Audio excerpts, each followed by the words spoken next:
Christophe sur France Maghreb 2. Bonjour à toutes, bonjour à tous, ravi de vous retrouver sur France Maghreb 2, votre émission de référence. Ça s'appelle le LGF, le Grand Forum, et c'est tous les jours de 16h à 18h sur France Maghreb 2. Ravi de vous retrouver avec aujourd'hui, pour m'accompagner autour de ce plateau, Monsieur Philippe Bouriaki, qui est évidemment toujours conseiller régional Île-de-France, écologiste. Bonjour mon Philippe. Bonjour mon Christophe, bonjour aux auditeurs et aux auditrices. Et avant tout, je voudrais souhaiter, avec 24 heures de retard, parce que j'étais pas sur votre antenne hier, malheureusement, mon cher Christophe, Ni hao ma, susa xia, xinien, koale, c'est-à-dire bonne et heureuse année. C'est l'année du tigre. C'est l'année du tigre de l'eau. Ouais. Et justement, en parlant de tigre, Assia Meda est avec nous. Bonjour Assia. Bonjour à tous. Pardon pour la présentation. Alors Assia, c'est ta première dans l'émission en tant que chroniqueuse, parce que je t'avais déjà rencontré à l'époque, tu étais en campagne municipale. Hein. Comme le veut la tradition dans cette émission, et comme le veut la tradition lors de la première, est-ce que tu peux te présenter pour les auditrices et auditeurs? Qui es-tu, ma chère Assia? Même moi, si je te connais un petit peu, mais voilà. Bonjour à tous, je suis aujourd'hui vice-présidente du Parti radical de gauche, qui est un parti qui se situe au centre-gauche. J'ai été 20 ans élue locale à Sucy-en-Brie dans le Val-de-Marne, et aux dernières élections, je me suis présentée en tant que tête de liste dans le 17e arrondissement, et c'était dans ce cadre-là que tu m'avais reçu. Exactement, et ce fut un beau souvenir d'ailleurs, ma chère Assia. J'avais dit, elle, c'est sûr, elle va finir dans le LGF, un de ces quatre. Hein, j'avais bien repéré son profil. Alors, qu'est-ce qu'il y a? Mais qu'est-ce que tu fais comme bruit, Philippe? C'est incroyable. Non, je crois qu'il serait temps quand même d'investir dans les chaises. On peut faire un petit up. Hein. Ah non, on n'investit plus là. Ça y est, maintenant, on est dans les rediffs maintenant. Allez, c'est parti pour le programme. Le programme pour aujourd'hui, belle émission. Pour la première d'Assia Meda, puisque nous aurons deux invités. Invité politique, c'est Stéphane Hervé, c'est le nouveau maire réélu à Bondy, largement réélu, qui donc a été réélu dimanche dernier à l'occasion d'une municipale partielle qui s'est déroulée à Bondy. Il y a eu un recours par l'ancienne maire Thomasin qui avait été déposé. Et l'élection avait été annulée, du coup, élection à refaire. Ça a été fait les deux week-ends derniers. Et c'est Stéphane Hervé, donc le maire sortant, en quelque sorte, qui a été réélu. Il sera avec nous pour nous parler un petit peu de cette campagne qui fut apparemment très, très agitée. Côté musique, est-ce que vous savez ce que c'est que le big boxing? Voilà, c'est ça. Exactement. Et Kamel Box, qui est l'un des big boxers les plus populaires en France, sera avec nous tout à l'heure. Il a travaillé avec les plus grands du hip-hop français, de Rof à Booba, en passant par plein d'autres artistes évidemment. Il sort une compilation, il viendra nous la présenter avec une chanteuse qui sera avec lui. D'ailleurs, il nous fera un petit live de big boxing tout à l'heure en direct avec Anita, la chanteuse, qui sera avec nous dans le LGF. Donc bon programme, c'est parti pour le Grand Forum sur France Maghreb 2 avec Assia Meda et avec Philippe Bouriaki.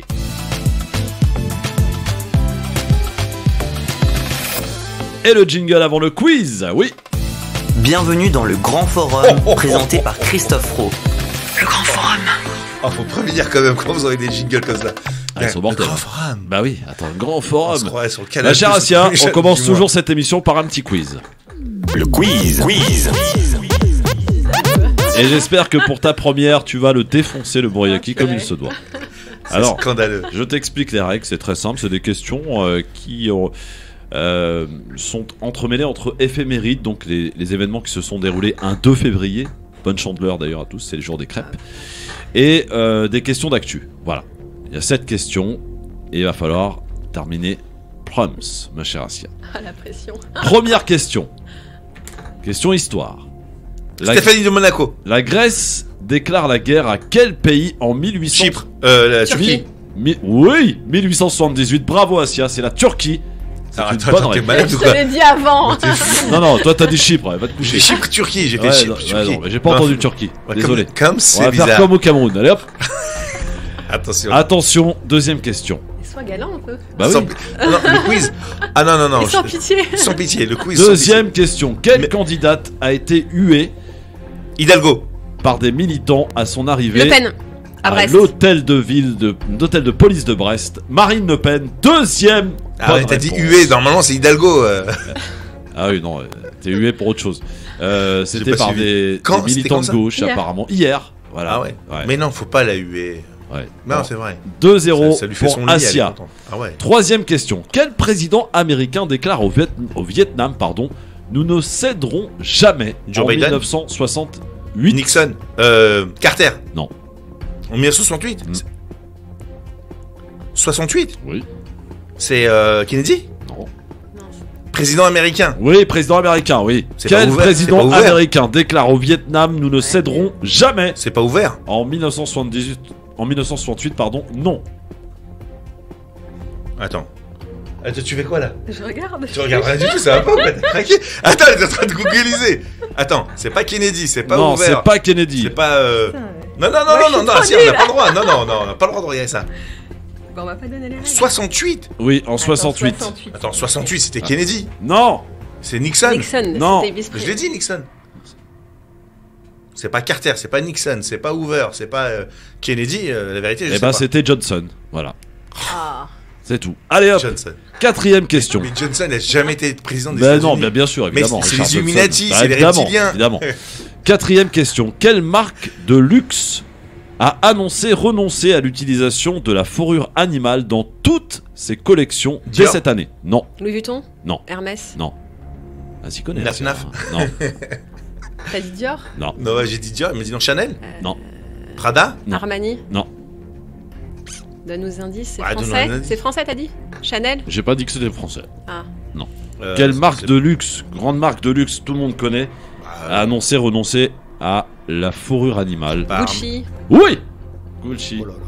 Bonne réponse, Dolce Ah ouais, c'est Gabbana. chaud, là. Bonne réponse de Asia. Non, Gucci, il a dit Gucci Gabbana. Mais qu'est-ce que tu racontes? C'est Dolce Gabbana. Dolce Gabbana. Bah alors, c'est Gucci ou Dolce? Dolce C'est pas pareil. Gabbana. Dolce Gabbana. Ah, c'est Dolce. Ah, Ouais. bah alors, donc elle a pas le point, elle. Je me suis planté. Ah. Ouais. J'ai cru comprendre, mais non, c'est pas la bonne réponse. Dolce Gabbana. J'annule le point. Ah bah, merci. Je cherche à présent un volcanologue français. Arun Taziev. Oui, mort en 1998. Ouais. Arun Taziev. Bonne réponse. Il marque son petit point quand même, le Philippe. Hein, Bah après m'être Voilà. fait voler par la Turquie. Arrête. Sixième question. Là, c'est question people. Quelle superstar, chanteuse, a annoncé attendre son premier enfant? Ahmed Rihanna. Best. Rihanna Non. est une bonne Yes. réponse. Premier sur les Rihanna. Ça, c'est le 9 Donc ça veut dire quoi là? Ça veut dire 2-2. qu'on est à 2-2. On a 2-2. La septième et dernière question Ah, va faut vous décider. départager. D'où va se jouer sur cette question? Je cherche un homme politique français, né en Allemagne en 1926, à Coblence. Il fut ancien président de la République française. Il est mort récemment, le 2 décembre 2020. Giscard. Giscard est une excellente né en réponse. Allemagne, Giscard. Oui, monsieur. Bonne réponse. Et Philippe qui a fait la remontada. Tada. Comme on monte bourre. Bonne réponse. Et t'as vu, hein, bravo. j'ai mon jamais cher. eu de stress. Hein. Je prends 2-0 dans la tête, il reste 3 questions. Zen, propre. T'as fait comme Lyon hier face à Marseille. Magnifique. Qui s'est passé? J'ai Ah pas bah, su. ils étaient menés par Marseille et puis Lyon est revenu à gagner le match. Voilà. Oh, Magnifique. incroyable. Voilà, magnifique. Bon, ça va, Sia? Tout va bien? Premier quiz, tu t'es Ça bien va. défendu. Hein Ouais, bien, franchement, ouais. Bon. Ils sont lâchés. Juste, on a un petit peu le temps là, c'est bien, tranquille. Bon, amis auditrices, auditeurs, je rappelle que vous pouvez évidemment intervenir au 01 40 33 9000, c'est le numéro du standard de France Maghreb 2, pour que vous puissiez venir décrypter l'actualité, débattre avec nous.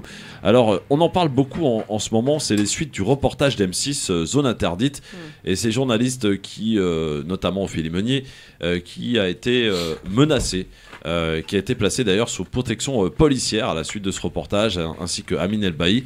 Quel est votre avis là-dessus? Et on en parle beaucoup et on fait beaucoup de buzz autour de cette affaire, à tel point d'ailleurs que Morandini a lancé un appel en disant oui, il n'y a pas de journalistes, il n'y a pas de rédaction qui la soutiennent. Il n'y en a que 4 en fait, celle de BFM, CNews, M6, forcément c'est sur M6, le reste basta.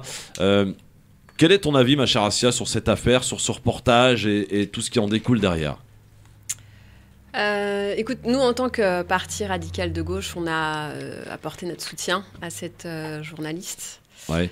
Dans le sens où, voilà, liberté d'expression et qu'on n'a pas, en tant que journaliste ou en tant que politique d'ailleurs, à être menacé de mort et à devoir, à un moment donné, à être sous protection judiciaire.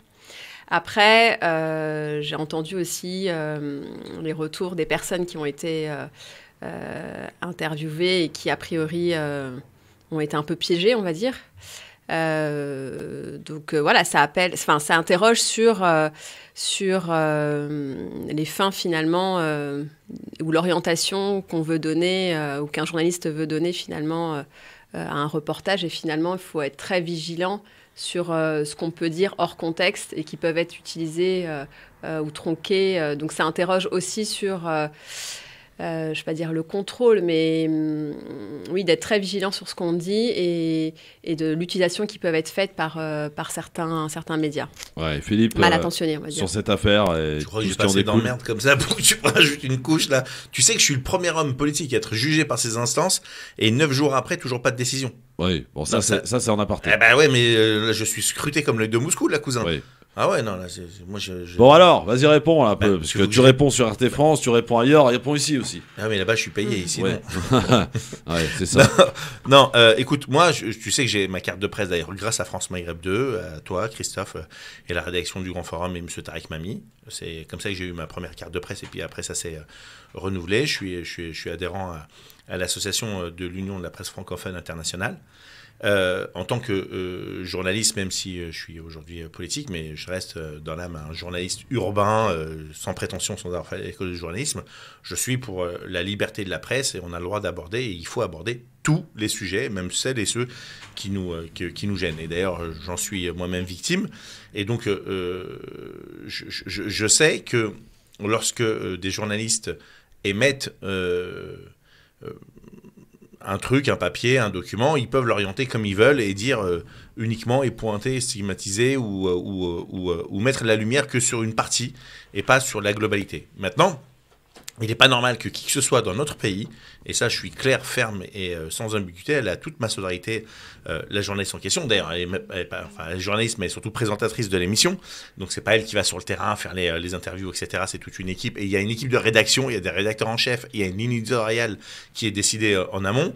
Alors j'entends celles et ceux qui disent dans ces cas-là, il faut démissionner, etc. C'est toujours très simple de dire que les autres, il faut qu'ils démissionnent, mais quand il s'agit de soi, pour se battre pour ses droits et que le patron te fait la misère, personne ne bouge une oreille. C'est très compliqué, surtout dans le monde du journalisme, lorsque tu démissionnes, de retrouver un taf aussi simplement que ça. Donc ça, il est hors de question que qui que ce soit dans notre pays, pour ses idées, pour ses propos, puisse être inquiété, y compris l'extrême droite. Moi, j'ai dit la fameuse phrase de Voltaire, enfin, en gros, parce que je ne la connais pas par cœur, mais je suis opposé à ce que vous dites, mais je me battrai de toutes mes forces jusqu'à la dernière sueur et goutte de ma vie pour que vous puissiez le dire. Ça s'appelle être un démocrate.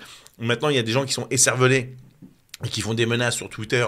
C'est les champions du monde, les Rambo du numérique, et en face, voilà, ils se chauffent juste la tête, sauf que là-dedans, il peut y avoir des gens ultra fragiles et qui peuvent passer à l'acte. On l'a vu pour Samuel Paty. Donc ça, on ne peut le nier. Mais on ne peut pas empêcher quelqu'un de dire ce qu'il pense, de montrer qu'une partie. Si on n'est pas content, il y a un truc qui est très simple, je l'ai toujours dit, ça s'appelle le boycott. Tu ne regardes plus la chaîne, tu ne regardes plus l'émission.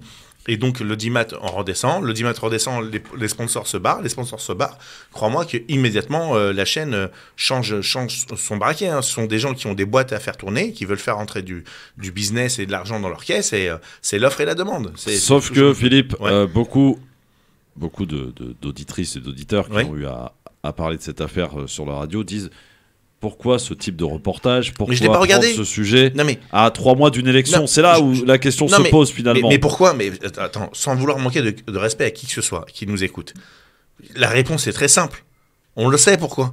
Parce que ça permet de ne pas parler du bilan, ça permet de ne pas parler de la réalité. Le sujet principal des Français, c'est le pouvoir d'achat, et personne n'en parle. Mais par contre, on nous parle des hijabeuses, on nous parle de l'islam du soir au matin. De l'islam je du sais pas si soir. vous avez vu, Mais c'est incroyable. Ça devient indigeste, quoi. Par exemple, il y a une info qui est passée inaperçue, Asia. On a arrêté 12 personnes d'une école juive dans Seine-et-Marne pour maltraitance. Ouais, j'ai vu. Personne n'en parle là pour le coup. C'est islam, Il y a deux poids, deux mesures. voile et compagnie. La laïcité, elle s'applique à toutes les religions. Et c'est vrai qu'aujourd'hui, on entend une droite décomplexée parler d'islamisme et d'islam du soir au matin. Zemmour, Le Pen et voire même Pécresse, c'est la cause de tous les maux en Darmanin, France, pareil. aujourd'hui. Darmanin. La cause de tous les maux, et hier, en tous les cas, par le passé, on ne les entendait pas quand c'était plutôt la religion catholique était visée ou autre. Et nous, en tous les cas, on défend une laïcité, quelle que soit la religion, et que tout le monde doit, à un moment donné, être traité de la même manière. Et aujourd'hui, on peut constater en effet qu'il y a un déséquilibre. Moi, je voulais juste peut-être citer, je ne sais pas si tu comptais en parler, mais la tribune qui a été citée, qui a été écrite hier dans 105 Le Monde. maires. Non. Dans le monde de scientifiques, de personnalités, justement, qui ont réagi. Là, nous, musulmans, les pratiques de l'islamisme radical nous révulsent, nous attristent et nous choquent. C'est aussi une manière de répondre et de Il y a dire qu'en fait... qui a signé ça? Alors, la liste est longue, je ne l'ai pas sous les yeux. Il y a forcément des Mohamed, des Kamel, des Karim. Hein, non, sûr. tous. Non, il y a des élus et des docteurs, des gens qui ont un minimum de... qui ont pu s'exprimer en tant que... Non, mais tu vois, moi, la tribune, elle me pose problème. Pourquoi elle te pose Et problème? je vais dire pourquoi elle pose problème. C'est pourquoi on demande aux musulmans de se justifier. Non, mais là, ils se justifient pas. Non, mais si, ils se justifient, on n'a rien à voir. Mais il y a 6 millions de musulmans en France. Bordel, s'ils étaient réellement comme certains veulent le faire croire que les musulmans sont comme ça, mais ça serait l'enfer dans le pays. Donc, il n'y a pas de problème. Ne pas réagir, c'est laisser croire que tout le monde est islamiste, en fait. Mais ne pas réagir, en réagissant, on dit « Ah, vous voyez, même eux, ils recommandent. » Si tu veux, c'est l'injonction de Bernard-Henri Lévy. La grande majorité des musulmans n'ont pas une pratique islamiste. C'est ça, la réalité.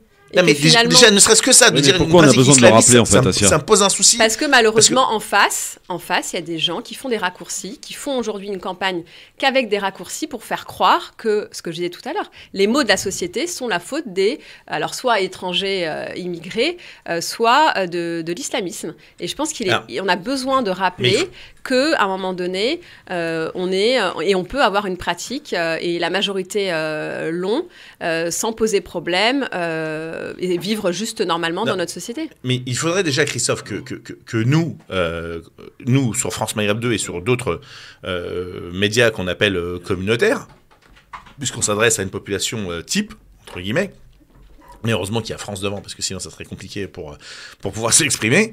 Il faudrait déjà que nous, on n'adopte pas et on n'utilise pas le langage mais qu'est-ce que tu proposes, de la fachosphère. Attends. Par exemple, moi je n'utilise rarement ou par obligation le mot islamiste. Je n'utilise pas ce mot-là. Je ne le reconnais pas comme des fondamentalistes religieux musulmans. Le mot islam ne peut pas être associé à la haine et à la folie. Islam, ça veut dire père. Oui, tout à fait. De fondamentalistes. Moi, j'utilise des terroristes fondamentalistes religieux. C'est tout. Ils ont leur vision de la religion. Le mot islam est un mot tellement pur qu'on n'a pas le droit, nous, et c'est pas une obligation que je fais aux autres, mais si nous, on commence à adopter ces mots-là, ça rentre dans le langage usuel, et quand tu finis par dire islam, les gens font l'assimilation. Bougez pas, on continue d'en parler avec Yazid qui nous appelle au téléphone au 01 40 33 9000. Notre premier invité, Stéphane Hervé, maire de Bondy, fraîchement réélu, bien réélu d'ailleurs, sera avec nous dans un instant sur France Maghreb 2. Tout de suite.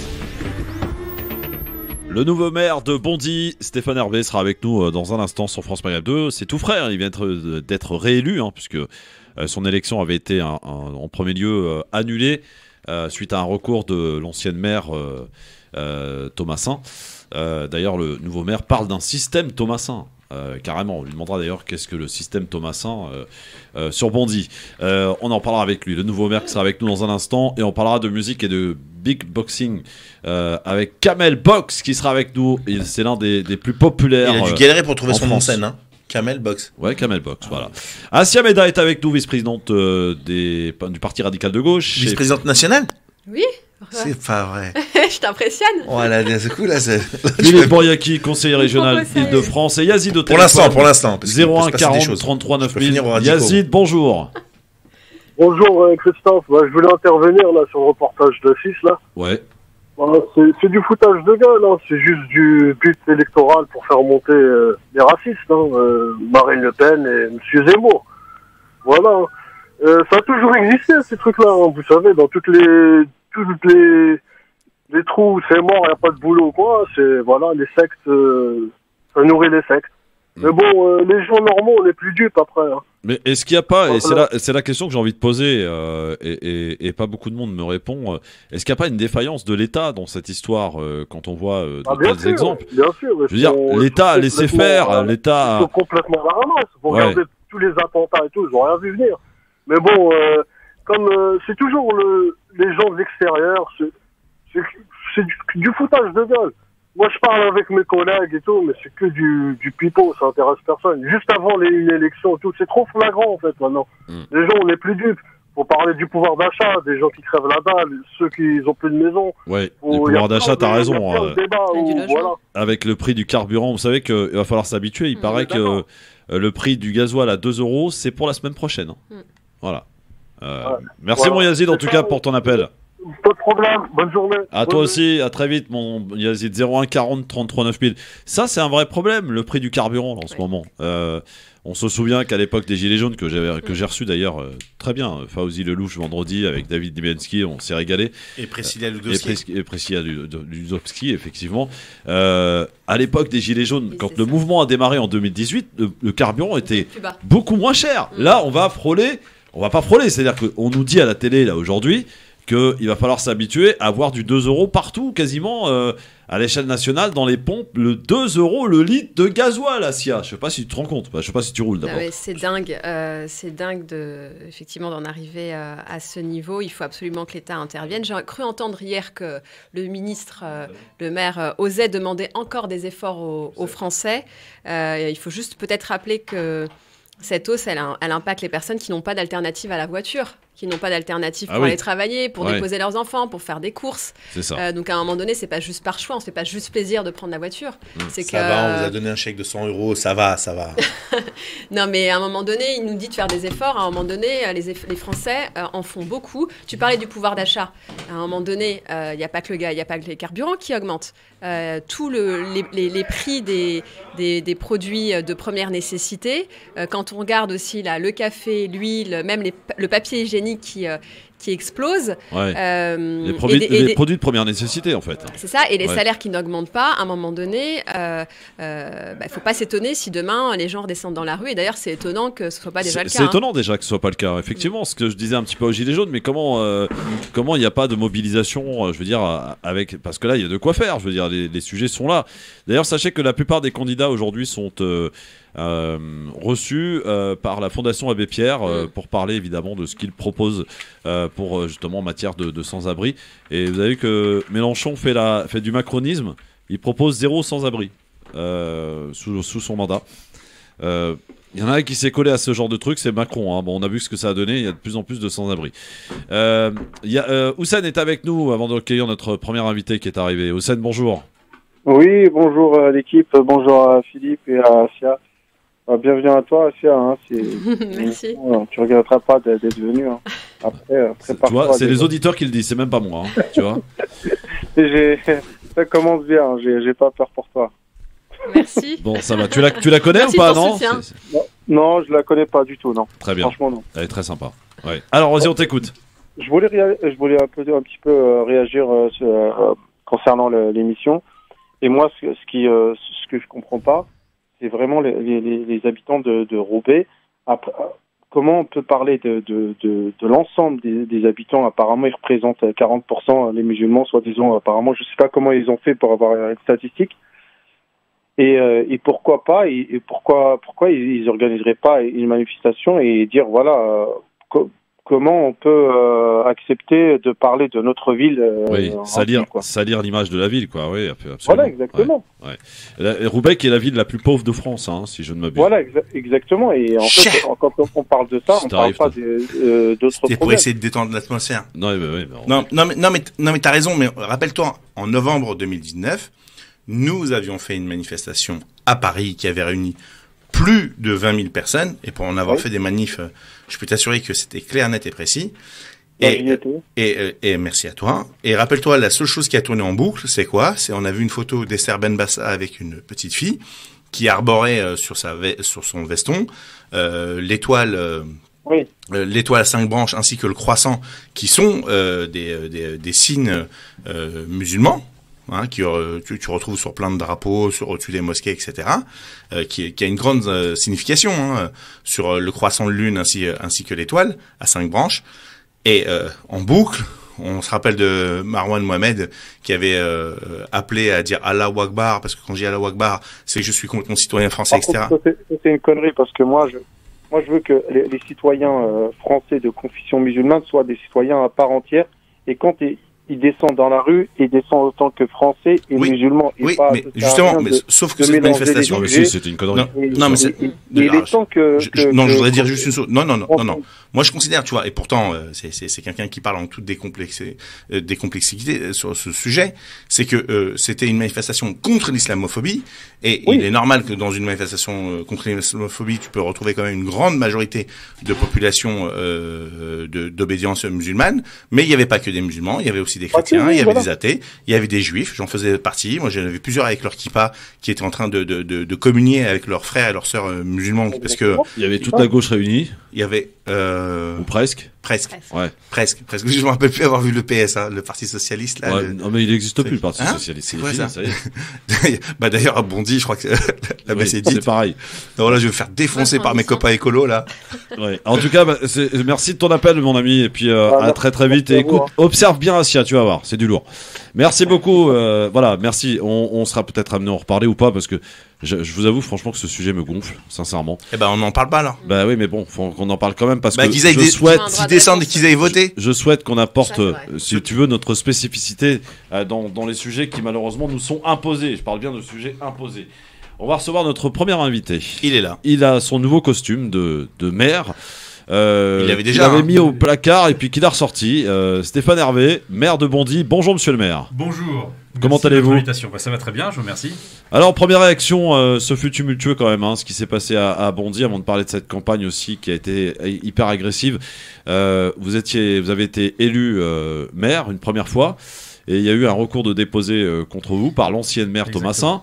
Votre élection avait été annulée, de nouvelles élections organisées, ça s'est déroulé les 2 week-ends derniers, et vous êtes d'abord arrivé largement en tête au premier tour, et vous avez terminé largement vainqueur de cette élection. Donc vous avez été confirmé finalement par les habitants de Bondy. Largement confirmé, effectivement. C'est la résultante de 2 phénomènes. D'une part, la démonstration que nous avions un bilan. Nous avons travaillé pendant 16 mois. Nous avions donc un résultat. Nous avons tenu nos engagements devant les Bondinois. Et puis, le deuxième phénomène, qui est absolument pas du tout à négliger, qui est tout aussi important, c'est aussi le rejet du système qui était en place précédemment, du système mis autour de Sylvine Thomasin. Alors, vous parliez, vous, d'un système Thomasin. C'est quoi le système Thomasin ? C'était un système qui ne fonctionnait finalement que par clientélisme et favorisait un certain électorat. Et en fait, on ne s'occupait plus de tous les Bondinois, on ne s'occupait plus des projets de la ville, on faisait fructifier finalement sa petite rente, son fief, en espérant toujours tenir finalement qu'avec quelques-uns, mais pas avec l'ensemble des Bondinois et dans l'intérêt général, et en pensant que l'abstention ferait la différence. Et bien finalement, ça s'est effrité parce que les Bondinois attendaient autre chose, parce que les promesses toujours faites, jamais tenues, bien évidemment, ne pouvaient plus se poursuivre. Les Bondinois aspiraient véritablement à un changement. Donc il y a ces 2 phénomènes, ce rejet d'une part, et puis bien sûr le fait qu'après une élection qui en 2020 était serrée, les Bondinois ont vu que nous étions capables d'apporter ce changement, et donc nous allons poursuivre. Et puis là encore, je tiens à le dire, nous avons fait en sorte de travailler sur un projet qui réunisse tous les Bondinois, au-delà des intérêts partisans. Moi je suis un élu LR, mais il y avait avec moi différentes familles politiques. Nous avons ouvert effectivement jusqu'à des citoyens, non encartés dans aucune famille politique, mais qui pouvaient venir également de la gauche, du centre-gauche. Et nous avons effectivement fait une liste de rassemblements larges autour d'un projet du quotidien. Et donc je pense que ça aussi, ça a été largement noté par les électeurs. Alors, ce fut une campagne quand même très agressive, visiblement, Stéphane Hervé, sur le terrain. Thomasin a révélé qu'on lui a abîmé sa voiture. Enfin, ça a été très agressif sur les réseaux sociaux. Vous le déplorez, ça ? Oui, on l'a même condamné. Enfin, il ne doit pas y avoir dans une démocratie, dans une campagne municipale, des actes violents, des injures, des insultes, des dégradations de biens ou d'attaque aux personnes, quelles qu'elles soient. Et c'est vrai que nous avons systématiquement condamné. Mais je tiens à le dire, pendant 16 mois, nous avions été aux responsabilités. La ville s'apaisait. Il n'y avait pas du tout cette ambiance qui s'est retrouvée pendant les 2 mois de campagne, qui était effectivement un peu électrique. Et bien évidemment, moi, je souhaite que tous les auteurs des faits qui ont pu se produire et qui ont conduit à différentes plaintes, je pense aux tags sur certains bâtiments, je pense effectivement au véhicule de Mme Thomasin qui avait été brûlé, ou plus grave pour moi encore, la halle du marché Suzanne Buisson qui forcément va modifier la vie d'un quartier pendant de nombreux mois maintenant. Je souhaite que moi, tous les auteurs de ces actes soient retrouvés et puissent être effectivement traduits devant les tribunaux. Monsieur le maire, qui est donc élu... en ce qui me concerne, j'ai encore pas mal de questions, mais je vais laisser mes camarades Assia et Philippe vous en poser. Vous n'en avez pas fini avec la justice apparemment? Il y a encore un autre procès qui vous attend là bientôt? Non, je suis au courant de rien. Vous êtes au courant de rien? Non. D'accord, très bien. Qu'est-ce que c'est que cette histoire Mbappé là, qui a été utilisée apparemment par qui? Comment ça s'est passé? Expliquez-nous. Alors, si vous faites référence à la venue de Kylian Mbappé en novembre, j'imagine, oui, effectivement, je pense que ça avait fait une sacrée polémique.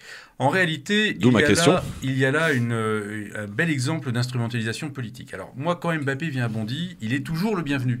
C'est un enfant de la ville et pour les Bondinois, c'est toujours vraiment quelqu'un qui non seulement est citoyen d'honneur, qui fait du bien aux enfants et les enfants veulent le voir. C'est un exemple à suivre, c'est pas le seul exemple, mais c'est un exemple à suivre dans la ville. Et quand il vient effectivement faire la promotion normalement de sa BD et qu'il vient devant des enfants du club de foot, ça doit être un moment de joie. Mais ce qui n'est pas normal, c'est que ce soit organisé de façon à ce que ce soit fait dans le dos de la municipalité, que l'on privatise finalement un équipement communal, c'est-à-dire qu'on interdise même à des élus de la ville de pouvoir être présents, et que, au travers de cet événement, finalement, une opposante politique, qui est membre à ce moment-là du conseil municipal, mais dans l'opposition, soit la seule personne à pouvoir être présente, sous couvert d'une amitié avec la famille. Alors, les amitiés de Mme Thomasin ne me dérangent pas, mais simplement l'instrumentalisation qui en est faite, à des fins personnelles et à des fins de campagne, là, pour le coup, oui, je m'insurge. Et notamment parce qu'un équipement municipal, le stade Léo-Lagrange, n'a pas à servir à des intérêts privés. Très bien. Bon, ça c'est le petit éclairage apporté important en tout cas.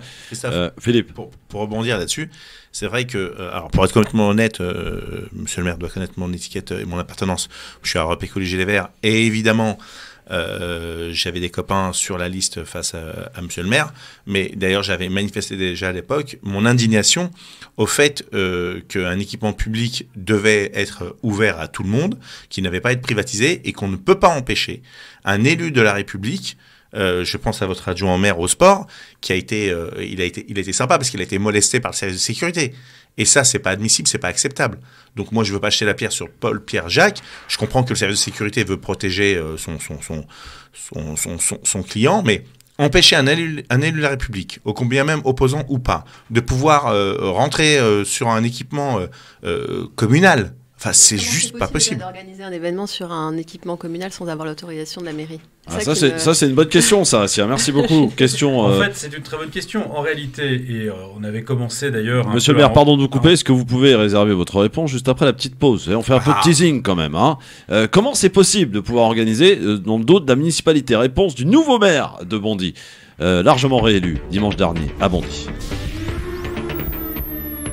Monsieur le maire de Bondy est avec nous, Stéphane Hervé sur France Maghreb 2. Question posée par Assia Meda il y a quelques instants. Comment justement on a pu organiser dans le dos de la municipalité un rassemblement, une manifestation avec Kylian Mbappé à l'initiative donc de l'ancienne maire Thomasin, et qu'on ait empêché même un de vos adjoints de pouvoir y participer? Comment c'est possible? Alors déjà, rappelez que Philippe l'a très bien dit, c'est vrai qu'Azdine Drif, qui était mon adjoint au sport, qui a vocation à le redevenir, n'a pas pu effectivement accéder, mais il a eu un comportement très digne. Il a effectivement décidé de ne pas, en tout cas, faire d'esclandre sur place, puisqu'il y avait des enfants. Il y avait quand même un moment festif autour de Kylian Mbappé, et que, en pensant effectivement à cet événement, à ce qui se passait pour les enfants, il préférait effectivement réserver sa réponse. Il a eu l'occasion ensuite de dire effectivement son indignation, mais sur l'instant, il n'a pas cherché à faire d'esclandre. Et ça, on peut l'en remercier. C'est, je dirais, le comportement digne d'un élu de la République. Pourquoi ça a pu être organisé? Comment ça a été possible? Simplement parce qu'il y avait effectivement à ce moment-là, ce mercredi après-midi, des créneaux en fait, sportifs réservés au club de foot, l'AS Bondy section foot, et que nécessairement il y avait donc des enfants présents. Je crois que c'était les U9 qui étaient présents sur le terrain à ce moment-là pour leur entraînement hebdomadaire. Et donc en réalité, Kylian Mbappé et tout son staff se sont greffés à un créneau sportif habituel. Donc ils ont pu avoir accès à ce moment-là, effectivement, au terrain.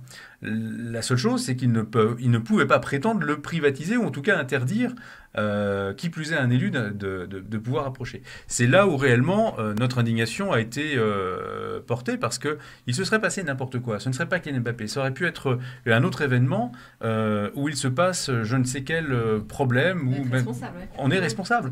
Je suis directement responsable. Et je n'étais pas au courant de l'événement qui s'organisait. Un jour d'ailleurs qui pour moi a été... je ne veux pas faire de la paranoïa, mais un jour qui a été parfaitement bien choisi, puisque nous étions en séance à la région, et donc je n'étais pas dans la ville à ce moment-là, puisque nous étions en séance budgétaire, justement, au conseil régional. C'est ça, tout à fait. Alors, Bondy fait partie du 93, on le rappelle, donc est-ce à dire aujourd'hui, on l'a vu d'ailleurs lors des dernières municipales, il y a eu quelques surprises, et des bastions comme Bondy d'ailleurs qui ont basculé. Ça faisait combien de temps que ça appartenait à la gauche, cette ville? Ça remonte à de nombreuses années. Oui, le 93 n'est plus la chasse gardée de la gauche. C'est fini ça, monsieur le maire. Non, parce que le système, et on le voit dans beaucoup de communes, a vécu. On l'a vu à Noisy-le-Grand dès 2014-2015. On l'a vu à Aubervilliers récemment, effectivement, en 2020 également. Non, le système a vécu. Et en fait, aujourd'hui, finalement, ce qui s'est passé déjà en 2014, quand le Blanc-Ménil est tombé, quand Aulnay-sous-Bois est redevenu effectivement une ville gérée par mes amis des Républicains et de l'UDI, c'est que les citoyens finissent par le dire, finalement, il y a une qualité de vie qui s'améliore dans les communes qui sont gérées par les élus de droite. Et donc, en réalité, ça commence à faire effectivement boule de neige. Il y a effectivement des citoyens maintenant qui se disent, après tout, puisque ça marche bien dans les communes voisines, pourquoi dans notre ville, pourquoi à Bondy, finalement, on ne ferait pas confiance à des élus qui ne sont pas effectivement des élus nécessairement pour lesquels ils avaient l'habitude de voter. Il y avait une forme de vote un petit peu habituelle, peut-être sans regarder effectivement quelle pouvait être l'offre alternative d'autres listes. Aujourd'hui, c'est très différent. D'ailleurs, aujourd'hui, on le voit bien, il suffit de voir, même au niveau national, la portée de la classe politique, des différents partis politiques et de ce qu'ils représentent. Je pense qu'aujourd'hui, l'électorat est en tout cas beaucoup plus volatile et regardera toujours, finalement, son intérêt le plus direct, son cadre de vie. Et dans une élection locale, c'est bien de cela dont il est question. C'est au quotidien, est-ce que finalement les élus sont capables d'apporter, je dirais, une amélioration notable, qualitative du cadre de vie et de l'espace public de façon générale. Et bien sûr des services publics de façon générale. C'est peut-être aussi une population qui a évolué, changé avec le prix de l'immobilier, le fait aussi qu'il y ait peut-être une nouvelle population qui arrive dans le 93, c'est la question que je pose. En tous les cas, sur les villes limitrophes, c'est ce qu'on voit sur Aubervilliers avec des prix de l'immobilier qui flambent aussi, avec l'arrivée du métro, avec toute cette expansion finalement aussi du Grand Paris, qui de toute façon vient bouleverser aussi et réinterroger les équilibres qui existaient, ou peut-être les bastions qui existaient et qui avaient peut-être leur terreau. Mais pas que, pour être complètement transparent, parce qu'on est au Grand Forum et ici c'est la famille, j'ai beaucoup d'amis à Bondy. Et donc évidemment, dans une campagne où tu sais que ça va jouer à couteau tiré à très peu de choses, j'ai été sollicité pour passer quelques coups de fil. Et c'est ce que j'ai fait. On m'a demandé de rendre service, donc je rends service. Je dis pas si j'étais convaincu ou pas, mais en tout cas, j'ai fait le job. Et force est de constater que rapidement, mes copains, qui sont des gens qui ont une grande influence sur Bondy, m'ont dit, écoute Philippe, si ça avait été toi sur la liste, avec grand plaisir, mais on va la faire battre. Et quand tu entends ça, et je te parle de gens de quartiers dits difficiles, populaires, etc. Et donc j'ai posé la question, pour quelles raisons? Ils m'ont dit 2 raisons. Et c'est pas parce qu'il est à côté de moi que je suis là pour lui passer la brosse à reluire, pas du tout. Dans la région, il y a des clashs et chacun est dans son camp, et tout à fait. Première raison, il a parlé d'un système. Et ce système dit paternaliste, c'est pour ça que moi, quand on me dit écologiste et de gauche, je dis non, je suis écologiste, je suis pas de gauche. Parce que la gauche qui méprise le peuple, moi, je ne me reconnais pas dedans. Et donc, il y avait aussi de ça. Et la deuxième, c'est qu'ils ont été contents de la parole donnée. Et la parole donnée sans... alors, je dis pas si c'était abus électoraliste ou pas dans un premier temps, mais la parole donnée de ça, on peut le faire, ça, on peut pas le faire. Tu vois, c'est pas des promesses pour faire miroiter et faire voter. C'est-à-dire que je fais des promesses, mais je vais m'engager à tenir mes promesses. Et ça, quand tu as des gens qui peuvent te faire basculer une élection, qui te disent on va voter pour ces deux choses-là, bon, j'ai pris le soin de ne pas appeler mes copains et mes copines qui m'avaient demandé de l'aide pour ne pas leur casser le moral pour la campagne. Mais, et d'ailleurs, mes copains m'ont demandé de ne pas venir ce fameux dimanche tracter avec toute l'équipe de la gauche, etc. Parce que ça allait les blesser et je voulais pas blesser mes potes. Et donc j'étais gêné entre des potes écolos et Karim Alouache, qui est un copain qui est chroniqueur sur notre antenne, de ne pas pouvoir venir leur filer un coup de main. Et en même temps, dans ces moments, je fais le relais, je donne l'info et après il advient ce qu'il advient. Mais si tu veux, le résultat était pratiquement connu d'avance parce que vous avez failli passer dès le premier tour. Quasiment, oui, il y a quelques dizaines de voix. Ouais. 49% et quelques, hein, c'est ça, 49, premier tour. 89%. Voilà. Et deuxième tour largement confirmé. Quelle est votre première grande mesure, monsieur le maire ? Alors en fait, on est dans la continuité d'action. Hein. On n'est pas sur une rupture ou un nouveau mandat. Pour nous, c'est la continuité de l'action que nous avons lancée. Donc nous allons... Le LGF, merci d'être avec nous. On s'est fait couper par la pub à cause de Pierre. Bah oui. Non, mais tu sais forcément, mais je voudrais revenir sur les propos de la Fondation de l'Islam de France, à propos de ce qui a beaucoup choqué dans ce reportage. Ils écrivent la chose suivante, et c'est notamment Benchek, le président, qui écrit cela, que des jouets destinés aux enfants, symboles de la vie, en arrivent à être privés de visage, dénotent un obscurantisme que nous dénonçons fermement. L'imaginaire des enfants doit être nourri et non mutilé et obscurci. Éducation et culture sont le visage de notre résistance. Eh bien, voilà des propos responsables et que l'on doit porter à la connaissance du plus grand nombre. Le reste, ce sont des balivernes. Oui, alors le fait que, par exemple, l'État ait laissé se prospérer des trucs pareils sur... non mais attendez, vous êtes quand même c'est quand même fort de café d'entendre ça. C'est extraordinaire. Dans ce pays, on peut faire tout et n'importe quoi sans que l'État ne puisse intervenir. Pierre, arrête tes bêtises. L'autorité, toi, je te vois venir. Non, mais les renseignements, que font les renseignements ?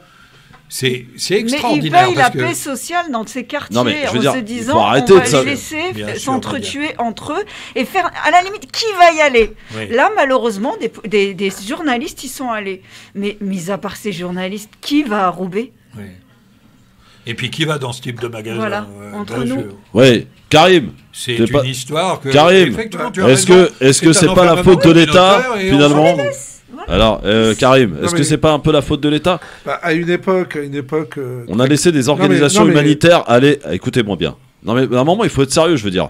La mauvaise foi. Non, mais la mauvaise foi. Un jour, toi, tu es contre l'État, le lendemain, tu es pour et tu en demandes plus. Non. Vas-y, Christophe. Pierre-Henri, calmez-vous. Moi, je fais pas du en même temps, moi, monsieur. Je fais pas du en même temps. Moi, je suis concret, moi. Tu vois. Je suis dans la réalité. Je vous ai compris. Oui. Non, il y a des organisations humanitaires que je ne citerai pas qui ont été dissous à un moment où l'État avait choisi de le faire. Pourquoi elle l'a pas fait lorsque cette organisation humanitaire faisait de l'humanitaire chez Daesh, à Idlib, en Syrie? On le savait tous. Et cette association a prospéré énormément d'argent. D'accord ? Aujourd'hui, on a laissé, et j'ai l'impression, après je me trompe peut-être, hein, j'ai l'impression qu'on a laissé monter volontairement deux blocs, l'extrême droite et ces islamistes tarés là. Pour essayer de monter les uns contre les autres. Non, c'est pas des thèses complotistes. Si. Et quand l'État veut, et elle le fait, à des moments précis, elle l'a fait, peut-être mal d'ailleurs, parce que moi, quand il y a un prêche radical dans une mosquée, on va pas fermer la mosquée, on dégage l'imam en question. Pourquoi priver les autres qui sont de bonne foi et qui veulent simplement aller faire leur prière? Pourquoi on ferme la mosquée? C'est l'imam qu'il faut dégager. Vous n'êtes pas d'accord avec ça? Je sais pas. Je comprends pas ce principe de on ferme la mosquée. Moi, je suis contre tout ce qui est punition collective parce que c'est pas plus injuste. C'est ça, Pierre. Tu faisais des conneries à l'école. Et en plus, ça empêche, ça ne vise, ça ne touche et ça ne vise jamais les responsables. Bien au contraire. parce qu'ils sont noyés dans tous ceux qui ont Moi, je pense qu'on va fermer l'œil volontairement quand même. Sur beaucoup de choses. Mais la deuxième chose, je dirais pas que c'est volontaire, je pense qu'on a joué avec le feu et qu'ils ont été dépassés. Non, il y avait d'autres priorités. Attends, ils ont. Tu sais, j'ai souvent entendu dire on achète la paix sociale. Ça veut dire quoi acheter la paix sociale? Mais ça veut dire et à un moment donné, tu es dépassé par ça. Donc ils le reconnaîtront jamais. On perd notre temps. Maintenant, moi, ce qui me désole, c'est que j'ai l'impression que dans ce pays, on n'a qu'un seul sujet et on n'a qu'un seul problème. La violence, l'islam. Non, mais on n'a qu'un seul problème. Immigration. Mais très clairement, l'islam n'est pas le problème de la France. Ah non, c'est pas l'islam. Et entre guillemets, quand bien même on voudrait se débarrasser de ça ou l'éliminer, ça ne réglerait pas les dizaines, les centaines de problèmes de la France. Alors Lounès est avec nous, il nous appelle d'où Lounès? Gentil, alors là je passe tout de suite illico presto. Oui, Lounès, baisse ta radio d'abord et tu nous appelles d'où s'il te plaît? Ouais, mais je n'entends pas ce que je dis, je vous entends pas. Ouais, je m'en fous, mais après ça fait de l'écho, après c'est pas beau mon Lounès. Y'a pas de problème. Faut qu'on soit sérieux, tu vois, il faut qu'on arrête d'être une radio, tu vois, radio machin là. On est une radio sérieuse mon Lounès. Alors, tu nous appelles d'où? Sérieuse et intéressante. Merci mon Lounès. C'est pas méchant, je te fais dire ces deux petites questions. Je voudrais savoir si Pierre-Henri n'était pas aussi radicaliste que les autres. Bon bref, on répondra à la fin de mon passage. Oui. Mais pourquoi vous ne mettez pas tous, en tant que vous êtes, en avant les musulmans modérés? Pourquoi vous ne parlez pas de Mahomet, l'amour qu'il était? Pourquoi vous faites... À mon avis, je sais pas si c'est le même le tien, Christophe, il n'y a pas un pacte qui a été fait entre l'État et les radicalistes. Mais arrêtez, dites-le. Vous aimez l'islam, vous savez ce que c'est l'islam, vous vous intéressez à l'islam.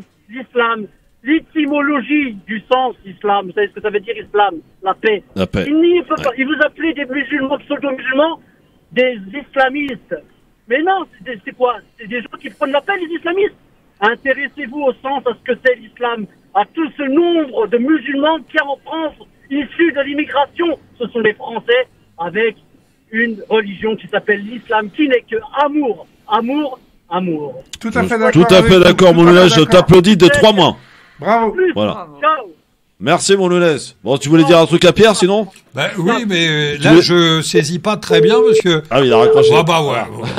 Voilà. Il t'a mis un petit tac au passage. Oui, mais je comprends absolument pas son tac parce que moi je travaille depuis fort longtemps avec la Fondation de l'Islam de France.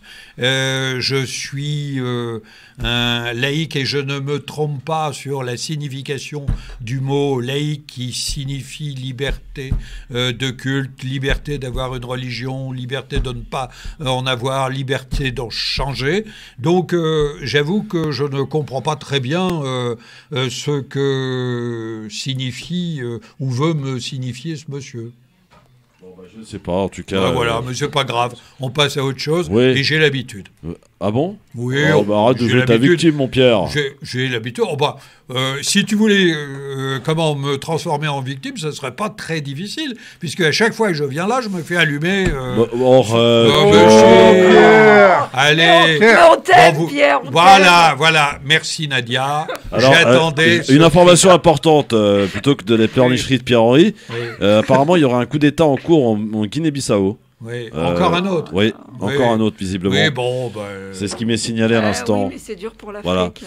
Voilà. Justement, tiens, on va en parler de l'Afrique avec justement cet épisode entre le Mali et la France et le torchon brûle à tel point que à la télé malienne, on a pu entendre ceci hier. Je propose d'écouter cet extrait très rapide à propos de l'ambassadeur de France.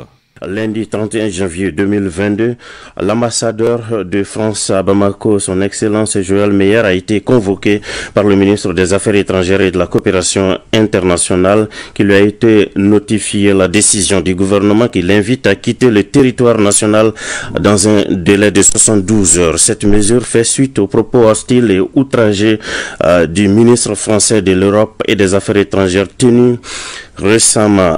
Oui, c'était tenu dans une interview, effectivement, les propos de Jean-Yves Le Drian, c'est ce que, évidemment, le Mali reproche à la France, et donc elle a donné 72 heures pour que l'ambassadeur de France quitte le territoire malien.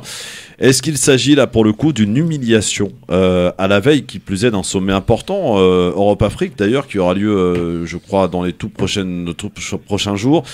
Pierre-Henri, sur ce sujet, la France a-t-elle été humiliée là pour le coup, et comment doit réagir Emmanuel Macron là pour le coup? Alors moi je voudrais rappeler d'abord ce qu'est le Mali aujourd'hui.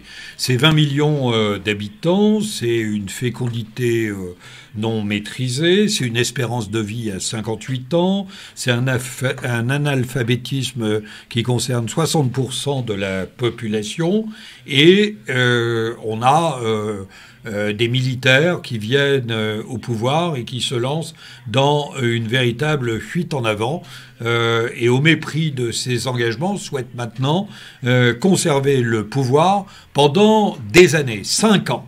Et les voilà qui mettent en demeure la France, qui est venue à l'appel du Mali en 2013. Je vous rappelle quand même comment ça s'est passé. Le président malien a appelé le président français à l'époque et lui a demandé dans ces termes, à peu près dans ces termes, bon, qu'est-ce que vous faites là? Parce que si vous n'intervenez pas dans les heures qui viennent, demain à midi, je suis mort. Il faut rappeler qu'il y avait une colonne de djihadistes, les talibans du Sahel, comme je les appelle, qui descendaient sur Bamako, sur leur mobilette et armés de Kalachnikov jusqu'aux dents. C'est à la demande du Mali que la France est allée là-bas, et pour assurer la sécurité non seulement des Maliens, mais aussi de l'Europe. Bon, aujourd'hui, ce pouvoir illégitime, comme le dit très bien le président de la République, veut dicter sa loi, fait appel à un groupe de mercenaires qui s'appelle Wagner, qui est d'essence russe, et qui viennent au Mali. Pourquoi faire? Pour mettre la main, évidemment, sur les ressources du Mali, qui sont de la bauxite, de l'or, du fer, du nickel, de l'uranium et du lithium. Et moi, ce qui me désole dans cette affaire, c'est que le pays le plus pauvre au monde, et une fois de plus, est en train de prendre sa population en otage. C'est ça qui est terrible. Donc, ceux qui parlent d'humiliation parce qu'on se trouve en campagne présidentielle, mais je vais vous dire, il faut laisser, hélas, la junte malienne vivre avec le groupe Wagner pendant 15 jours, 3 semaines, et puis on va en reparler de la situation. C'est absolument... c'est un regard très franco-français quand même, Pierre, mais comment ça, c'est un regard très franco-français? On va quand même pas applaudir un chef militaire qui moi, fait... j'aime pas l'ingérence déjà. Mais l'ingérence, mais enfin... C'est au Malien de décider. Il y a un processus démocratique qui a été brisé par des militaires qui viennent au pouvoir, qui sont corrompus comme jamais. La population malienne est pour les militaires. Elle le dit ces derniers temps. Elle le dit. Une partie de la population malienne. Ils vivent la pauvreté. Les présidents successifs travaillaient pour les intérêts de la France et non pas du Mali. La seule chose qu'ils ont, c'est d'avoir ce rêve de partir en Europe.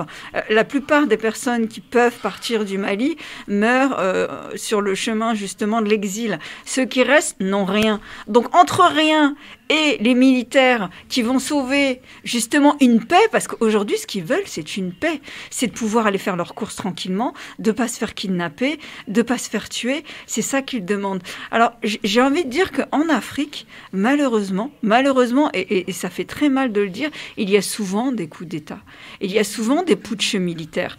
Malheureusement ce n'est pas nouveau, et justement Christophe, tu as dit qu'il y en avait un aujourd'hui. En Guinée-Bissau là, voilà. Actuellement, c'est ce qu'on nous signale. Aujourd'hui, même les Maliens disent laissez-nous.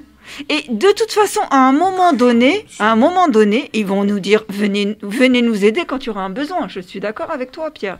Mais d'un autre côté, il faut aussi qu'ils reprennent leur histoire en main et qu'ils aient de l'expérience. Alors, quand les Français venaient, le colonialisme, l'histoire africaine, l'indépendance, etc., maintenant, il y a cette phase justement de réappropriation et puis, justement, faire les choses. Alors, on accueille Abdel qui est avec nous avant de laisser aussi parler Karim, qui a certainement beaucoup de choses à nous dire là-dessus. Abdel, bonsoir. Bonsoir. Moi, ça me fait toujours rire. C'est toujours la même musique. Oui, on va là-bas pour le terrorisme. On sait très bien qu'on protège nos hommes de paille qui signent des contrats facilement avec nous. Et on protège des dictateurs. Et quand ils nous appellent, c'est pour protéger son fauteuil et sa famille, et surtout pas son peuple. Et on y va. Par contre, il y a une chose. C'est pas faux, hein, Abdel. Oui, c'est pas faux. Excuse-moi, mais bon, c'est pas faux. Oui. Moi, il y a une chose qui m'a toujours trotté dans la tête. Je me dis, mais pourquoi des islamistes voudraient venir, parce qu'on va là-bas pour protéger, soi-disant, la France. Pourquoi des islamistes voudraient traverser la Méditerranée pour aller en France où il n'y a rien? Ça n'existe pas, hein, Abdel. Que des chômeurs et pas de matières premières, alors qu'ils ont l'Algérie à côté d'eux, un pays extrêmement riche, avec du pétrole, du diamant, de l'or. Non, mais l'Algérie fait le nécessaire. L'Algérie est médiateur, pour le coup, derrière. Oui. Non, je précise, Abdel, que l'Algérie a un rôle de médiateur, justement, entre les militaires en place et le reste du monde. Moi, je suis terroriste, Christophe. Ouais. Pourquoi je vais venir en France? Parce que c'est ce qu'on nous dit. Pourquoi je vais traverser la Méditerranée pour venir dans un pays avec des chômeurs où il n'y a pas de matières premières, alors que j'ai un pays à côté de moi qui s'appelle l'Algérie, où il y a tout, il y a de l'or, c'est là où je vais m'enrichir. En fait, j'arrive pas à comprendre.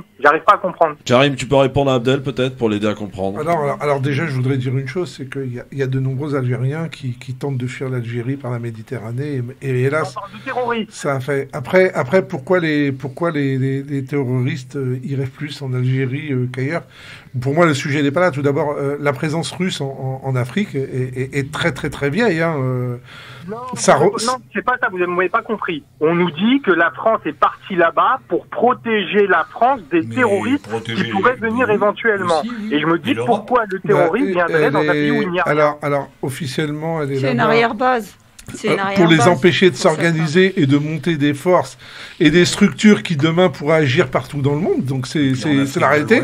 Avant la crise en Libye et l'intervention en Libye, la Libye faisait barrage au terrorisme et notamment à Al-Qaïda qui pouvait pas mettre un pied en Afrique.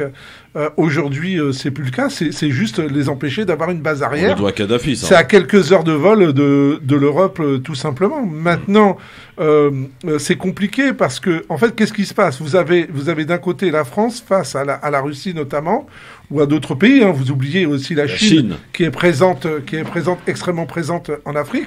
Et le problème aujourd'hui, c'est que la France, c'est l'ancienne puissance coloniale, donc il y a cet aspect-là. Il y a la division de l'Europe face à l'Afrique, puisque l'Allemagne n'est pas d'accord, par exemple, avec la France sur ce qu'il faut faire, comment faire, tout simplement. Et en face de ça, alors, c'est pas un problème le fait que ce soit une société Wagner privée. Vous avez la même chose, les Britanniques, et puis vous avez la même chose aux États-Unis. Et d'ailleurs, les propriétaires, les actionnaires de la société Wagner ne sont pas tous russes. Hein. Je tiens à vous le préciser. Ce qu'il faut absolument dans cette situation, c'est qu'on empêche une structure terroriste de pouvoir se réorganiser ou s'organiser, j'ai envie de vous dire, quelque part dans le monde. C'est ça qui est important. Et qui mieux que les militaires, peut-être, pour protéger le pays, non? Je sais pas, je pose une question. Les Russes sont des militaires aussi. Hein, oui, non, mais les militaires maliens qui auront pris le pouvoir voilà. C'est un peu des mercenaires quand même. Oui, ce sont des militaires. Ce sont des professionnels de la guerre. Voilà. Merci Abdel en tout cas pour ta question. Pierre, qu'est-ce qu'il y a? Oui, dire que les militaires maliens vont protéger le peuple malien aujourd'hui contre les assauts des terroristes, c'est une aimable plaisanterie. Ça, c'est dans ton salon que tu vois ça, depuis ton salon. Parce que, en réalité... d'abord, ils sont pas assez suffisamment armés. D'autre part, l'argent qui devrait servir à l'entretien éventuel des troupes est détourné de sa destination. On a vu, par exemple, le coup d'État qui s'est déroulé en Guinée il y a un mois, pas celui qui sera en cours aujourd'hui. Oui. En l'occurrence, à quoi est-il dû ? Tout simplement au massacre de 59 gendarmes dans une unité qui a été laissée livrée à elle-même dans le nord du Burkina. Et quand je dis livrée à elle-même, elle n'avait pas même de quoi se nourrir. Voilà, donc c'est sur fond de corruption, d'incompétence, voilà. Et puis, on peut pas, il faut savoir aussi ce que l'on veut, où on soutient des processus démocratiques en Afrique, et on se dit que les Africains ont quand même le droit à la démocratie, et ou alors on dit Pierre, tu es naïf, je crois. La France, comme d'autres pays, n'ont jamais soutenu des dictateurs pour leurs propres intérêts. Mais réponds. Mais attends, il y a des processus historiques qui font que les choses évoluent, mon cher Christophe. Tout n'est pas fixe et la France n'a jamais dans le marbre du conservatisme. Il faut évoluer. D'abord, l'armée malienne ne va pas défendre les Maliens. Le gouvernement, ceux qui sont à la tête de ce pays aujourd'hui, veulent remplacer l'armée française par les soldats de la société russe. Mais clairement, ils vont pas eux-mêmes protéger, comme tu l'as dit. Faut vraiment être naïf pour croire qu'ils en ont la capacité et les moyens. C'est juste un remplacement d'une force locale par une autre force locale. Et c'est l'échiquier international qui est en train de se jouer entre les Russes, les Chinois et l'Europe divisée. Et je dis bien, et l'Europe divisée qui n'arrive pas à parler sur l'Afrique de manière... De la même voie. Maintenant, je le redis, la présence russe en Afrique n'est pas nouvelle, mais vraiment de loin. Oui. On accueille un auditeur qui est avec nous, dont je ne me rappelle plus le prénom. Pardon. Bonsoir, monsieur. Fauzi Mehdi, pardon. Bonsoir Mehdi. Bonsoir, on t'écoute mon Mehdi. Bonsoir à tous. Bonsoir. La présence de la Russie au Mali aujourd'hui, je pense que ça arrange les intérêts de l'Algérie. Que derrière, on sait qu'on a un problème avec le Sahara occidental. Et puis on sait très très bien que la Russie et l'Algérie sont liés très très bien même. Et que le fait que d'avoir la Russie à ses frontières, même du sud du Sahara, stratégiquement, ça protège quelque part sa frontière. Le fait d'avoir leur présence là-bas ne fait que aérien, d'accord, par ces avions de chasse. Et ce qu'il faut savoir aussi, c'est que la Russie, au jour d'aujourd'hui, on nous dit que c'est le méchant petit garçon, mais on n'en sait rien. Tous les jours, depuis notre tendre jeunesse, on nous a bassiné avec les films. Les Russes, ce sont les méchants. Et les Américains sont les gentils. Mais jusqu'à aujourd'hui, personne n'a prouvé le contraire, que les gens qui sont en train de mourir dans tous ces pays où il y a des guerres, soi-disant les Américains qui sont la plus grande puissance mondiale, ne sont pas en train d'empêcher les crimes contre l'humanité dans le monde. Bon. Donc le fait qu'aujourd'hui la Russie, vous nous dites que la Russie c'est le méchant petit garçon, je me pose des questions. Il faudrait vraiment réfléchir à ça. Peut-être que ça va rééquilibrer la balance, et le fait que d'avoir vraiment les Russes bien installés, même les Chinois aussi, et même n'importe quelle autre puissance mondiale, ça va rééquilibrer, et qu'aujourd'hui l'Europe, je dis bien l'Europe, aujourd'hui est assise avec un grand A sur l'Afrique, et elle fait ce qu'elle veut. Et aujourd'hui, c'est terminé. On a commencé déjà par la Syrie. C'est fini la France. On a commencé déjà par la Syrie. On avait commencé par la Libye. On a voulu finir par la Syrie. Et aujourd'hui, les Russes sont en train de rééquilibrer tout ça. Toute cette hagara qui est en train de se passer par tous ces pays qui, soi-disant, sont en train de protéger les peuples, alors que c'est pas vrai. Un rééquilibrage, c'est ce que nous dit Mehdi, changement d'alliés, de stratégie. Non, c'est pas un Merci Mehdi. C'est pas un rééquilibrage. Historiquement, la Russie a été présente. Non mais d'accord, mais elle prend plus de place. Elle était présente surtout en Afrique, le côté est de l'Afrique. Maintenant, les intérêts, comme pour les Chinois, la Chine aussi très présente dans l'est de l'Afrique. Maintenant, l'intérêt se déporte de l'autre côté tout simplement. Après. Il n'y a pas de méchants et de gentils dans ça. Il y a un intérêt purement économique et financier. Sinon, personne, pour le plaisir ou la gentillesse ou la liberté des peuples à vivre, ne s'intéresserait à ça et n'irait. Dire que les Russes sont là-bas parce qu'il faut défendre et lutter contre le traité. Non, on le sait tous, il y a des intérêts économiques pour tout le monde. Le sujet, il n'est pas là. Le sujet, il est de dire, est-ce qu'on laisse un terreau développement. Je vous rappelle quand même, il y a quand même eu des années noires en Algérie et que l'Algérie a été aussi sacrément victime du terrorisme, sans même parler d'arriver en France. Karim, faut le dire, bien seul. Et bien seul à l'époque. Je vous rappelle qu'il y a des gens qui ont été kidnappés, assassinés dans le Sahara algérien. Il y avait une tentative, il y a eu une prise d'otage d'intégristes d'une raffinerie de pétrole où l'Algérie a répondu très clairement par les armes pour laisser, je dirais, aucun doute à la situation et aux opportunités de renouveler ça. Ce qui est clair, c'est que il faut vraiment prendre le sujet au sérieux parce que le terrorisme, aujourd'hui, une fois qu'il est structuré, il peut frapper n'importe où, et ça, on le sait. Et moi, j'ai toujours en tête, vous savez, la prise de parole de Dominique de Villepin.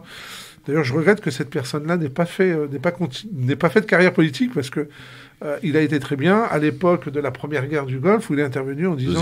Deuxième guerre du Golfe, pardon. Enfin, oui. C'est pas la première, vous avez raison. La première, c'est les années 90, mais la deuxième qui a été, on va dire, celle qui a tout déclenché en plus derrière de manière plus rapide. 2003. Quand il a dit on n'a rien à y faire là-bas et on a beaucoup de doutes sur les raisons d'intervenir. Ce qui est clair, c'est que depuis, c'est une catastrophe mondiale. Mohamed est avec nous depuis Paris. Bonsoir Mohamed. Mohamed. Bon, il s'est barré Mohamed. Comment doit réagir Macron maintenant, Pierre? Comment il doit réagir? Mais l'ambassadeur de France a été rappelé. Il y a une consultation à mener avec les partenaires européens, parce que je rappelle que la force Barkhane a été transformée en force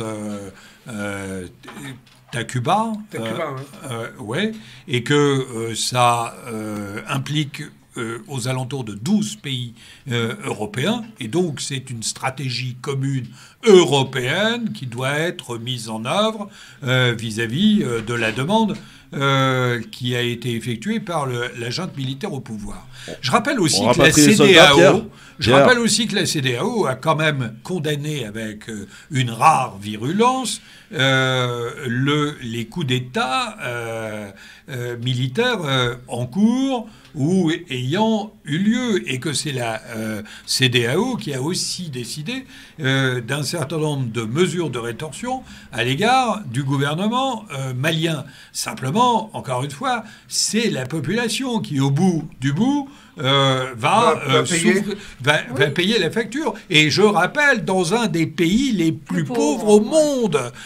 Moi, je connais le Mali, pour y être allé de nombreuses fois. C'est véritablement terrible ce qui est en train de se passer. Et je considère, moi, que la population malienne, et c'est pas parce qu'il y a des manifestations de rue avec des drapeaux russes qui sortent comme ça de façon... croyez-moi, non spontané, que ça change quelque chose. Alors, on a retrouvé Mohamed. La population malienne va payer durement la facture. Espérons que ça ne dure pas trop longtemps. Mohamed. Oui, bonsoir. Bonsoir Mohamed. Merci. Bonsoir. Donc, moi, je veux juste revenir sur ce que vient de dire le présentateur, là. C'est que quand on dit qu'il y a 15 puissances qui sont là-bas, ou 13 puissances... 12. Et que 12 puissances, d'accord. Et que c'est, soi-disant, une poignée de bédouins sur des 4x4 Toyota qui mettent la zizanie dans ce pays-là. Faut m'expliquer déjà cette chose-là. Moi, j'ai été au Mali plusieurs fois, d'accord. Le dernier voyage que j'ai fait, c'était au mois de décembre dernier. J'ai été dans une ville qui n'est pas très loin de Bamako, qui est Koulikolo, pas loin du campement du G5 Sahel.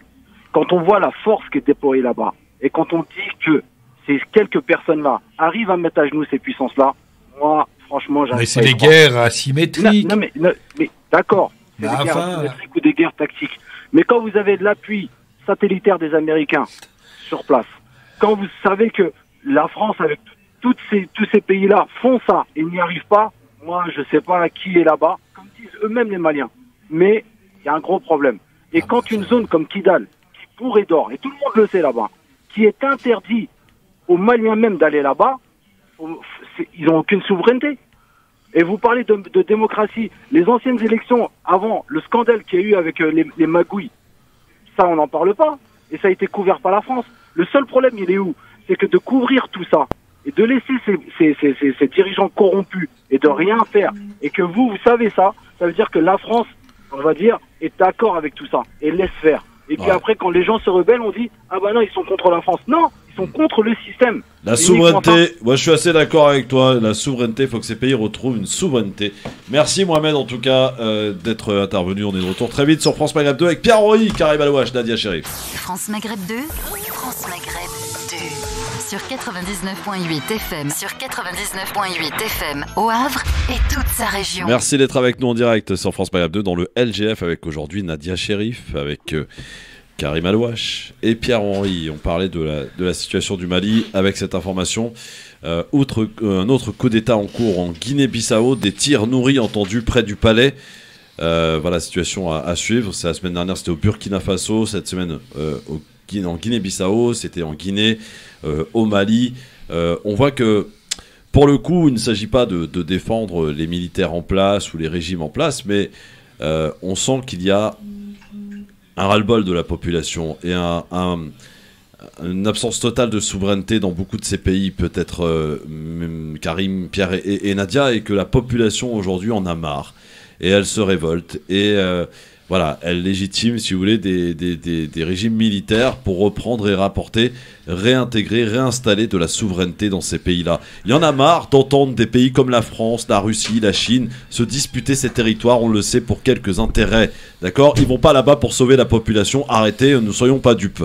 Donc ça commence à suffire, la population de ces pays-là aspire à avoir une souveraineté. Comment on peut dire ça ? Mais comment on peut dire ça ? Mais c'est une logique implacable, Pierre. C'est incroyable. Enfin, 2013, quand la France intervient au Mali, on n'y va pas aussi pour protéger la population de Bamako, la population du Mali, des talibans du Sahel, qui vont imposer une loi totalement ahurissante, débile, attentatoire aux droits des femmes. Comment on peut dire que... ça te parle pas, Pierre. C'est ça te parle pas, la souveraineté. Mais ça me parle pas, la souveraineté. Mais c'est à la France de décider ce qui doit se passer dans ces pays-là. La dignité des personnes. Enfin, écoute, Pierre, je vais te parler aussi des gens qui fuient le Mali, qui fuient la Guinée, qui fuient la Côte d'Ivoire, qui fuient, y compris le Niger, et qui viennent demander asile en France, parce que tout simplement, ils sont traités... C'est pas parce que tu vas parler plus fort que tu auras raison.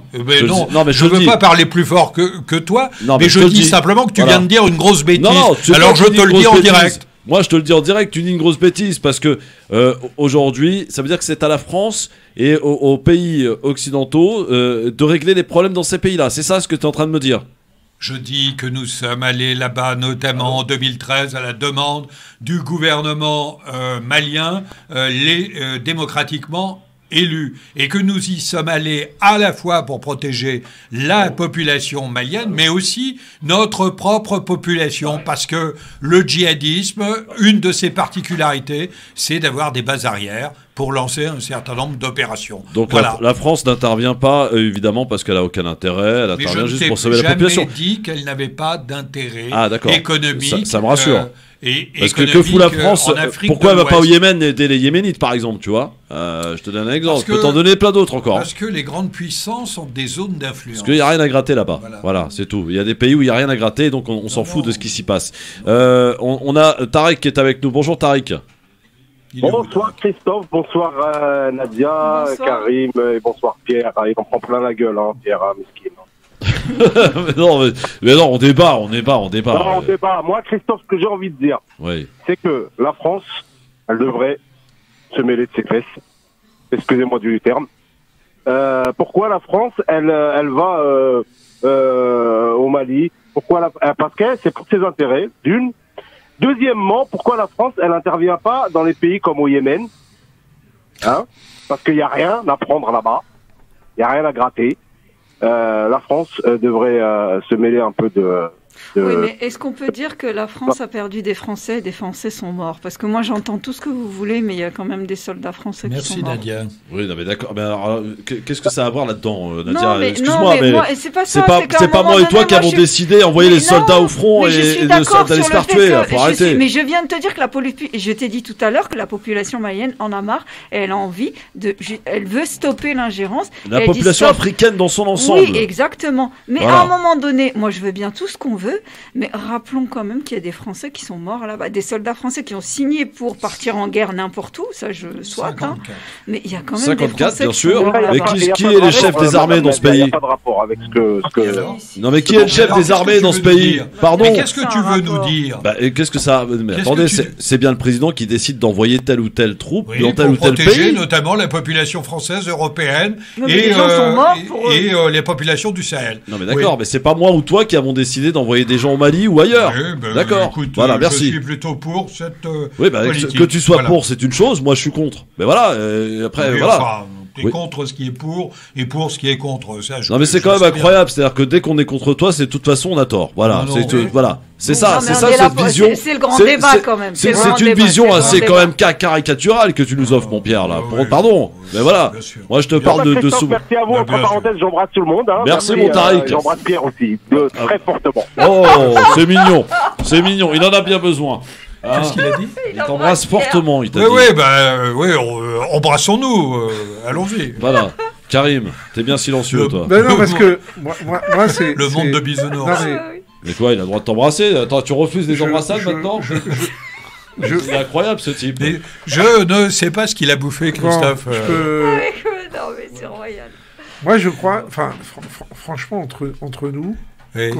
Qu'auraient dit les Français si en 2013, quand le Mali a appelé la France à l'aider, la France a dit bah non, démerdez-vous, moi ça me regarde pas. Parce que bon, ça coûte cher quand même de déplacer des armées et tout. C'est mort aussi quand même. Non, mais il y a 54 ou 59 victimes et qui sont 59 victimes de trop. Oui.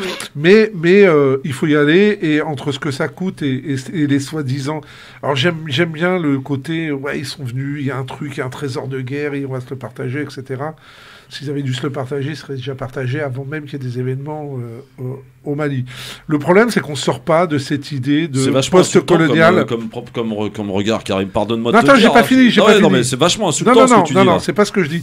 Ce que je dis, c'est que heureusement... C'est que l'Afrique n'appartient pas à la France. Faut que vous mettiez ça dans la tête un jour. D'abord, il y a l'Afrique, il y a le continent africain et il y a des pays africains. Il n'y a pas une Afrique. D'accord, mais l'Afrique, le temps de la colonisation, c'est terminé, les enfants. On le sait. Non, mais attends, on le sait, mais ce que je veux dire, c'est exactement ce que j'ai dit. Qu'aurait dit le monde, ou la France, ou les Africains, si quand en 2013, le gouvernement malien élu démocratiquement, entre guillemets, lorsque le gouvernement malien fait appel à la France, si la France avait dit « Ah, écoutez, nous on vient pas parce qu'après on va dire qu'on vient coloniser ou recoloniser. » Ils l'ont fait, et c'est très bien. Et moi, je trouve que il y a quand même des militaires qui sont morts et ils ont fait des choses, peu importe les interprétations. Alors dans ce cas-là, on va dire ouais, mais les Russes aussi ils viennent pour piller le pays et puis les autres viendront pour piller le pays. À un moment donné, on peut pas rester à regarder sans rien dire. Ça, c'est un fait. Et ce que je déplore dans tout ça, c'est que derrière, et c'est vrai parce que même professionnellement, je l'ai vécu, les entreprises, on est toujours dans, et puis moi je m'appelle Karim, on est toujours dans une situation de dire est-ce que mon comportement ou mon action ou mon attitude va pas être interprétée comme une action un peu coloniale. Enfin, moi, Karim, je vais pas aller coloniser un pays africain. Loin de là, bien au contraire. Ça rend les choses très compliquées.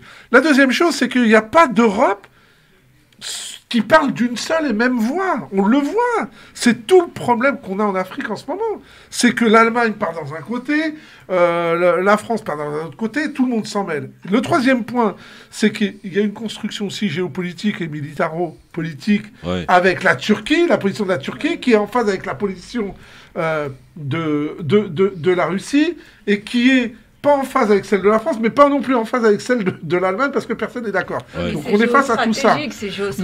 Moi, je vous dis une seule chose. Qui paye dans tout ça, c'est comme la Tunisie au moment de sa révolution, c'est le peuple.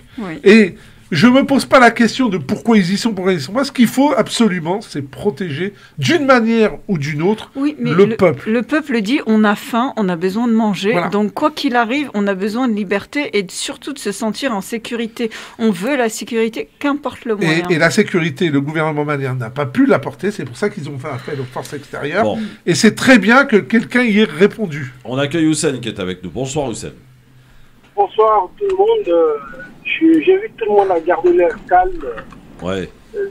C'est une affaire qui est un peu compliquée. Et moi, tout ce que je déplore dans cette histoire, c'est que la France doit se rendre compte que le monde a changé et qu'il lâche un peu de l'Est, quoi. Parce que tous ceux qui y vont, ils vont pour leur beefsteak. Chacun défend son beefsteak. Et moi, je suis français. Et je suis français d'origine malienne. Hein. Et je tiens à ce que les gens le sachent. Mais en fait, je voudrais dire que quand la France y est, nous, population française vivant en France ici, on y gagne. Et quand les riches y vont, s'ils détrônent la France, qu'est-ce que vous croyez? Vous pensez que le pognon de l'allocation familiale, tout ça, ça quitte tout. Chacun défend son steak. Et le pire, c'est que les Russes et les Chinois s'accaparent l'Afrique, parce que les Africains ne seront pas gagnants et la France est grande perdante. Donc c'est une histoire qui est très compliquée. Bravo. Et moi, j'invite le gouvernement français à être poli envers cette population-là, respectueuse. Et puis, voilà, qu'ils partagent le gâteau bien. C'est tout. C'est pas compliqué. Bon, merci Houssen. Merci beaucoup. Ils vont pour leurs intérêts. Oui, merci beaucoup Houssen pour ton avis. Évidemment, tous les avis, on les écoute, on les entend. On ne les partage pas forcément, mais on les écoute. En tout cas, y compris sur ce plateau, il y a de la diversité. Bon, j'aimerais qu'on revienne en France, avec une petite phrase signée Gabriel Attal, qui est un petit peu passée quasi inaperçue. Je vous la donnerai dans un instant, cette petite phrase, et elle a choqué, elle a provoqué un véritable incendie sur les réseaux sociaux. Cette petite phrase qui me laisse poser la question suivante: le projet Macron à venir est-il inquiétant? On en reparle dans un instant. Le Grand Forum sur France Maghreb 2. Merci d'être avec nous, avec Assia Meda, qui est avec nous aujourd'hui pour sa première émission.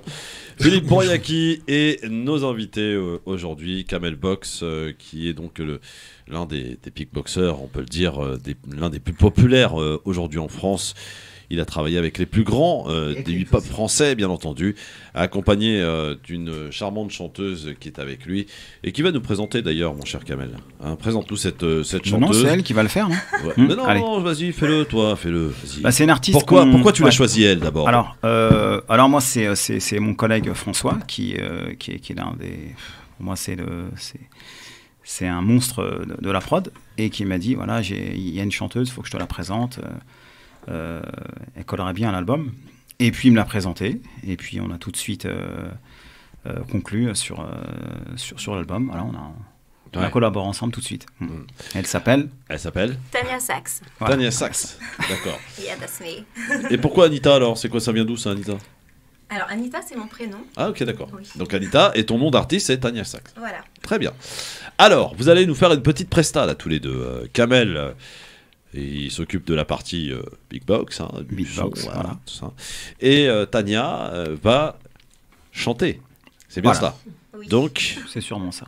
Alors on y va, c'est parti. À vous de jouer, à vous les artistes, en direct sur France Maghreb 2 dans le HF.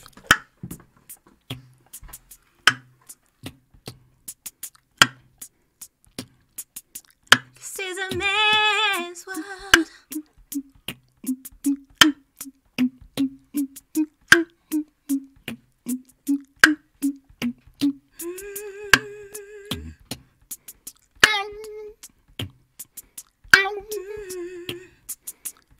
This is a man's world.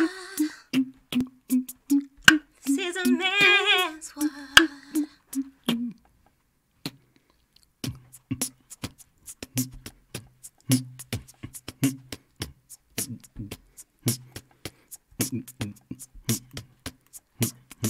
I thought I saw a man brought to life. It was warm, he came around, and he was dignified. He showed me what it was to cry. Well, you couldn't be that man I adored. You seem to know, seem to care what your heart is for.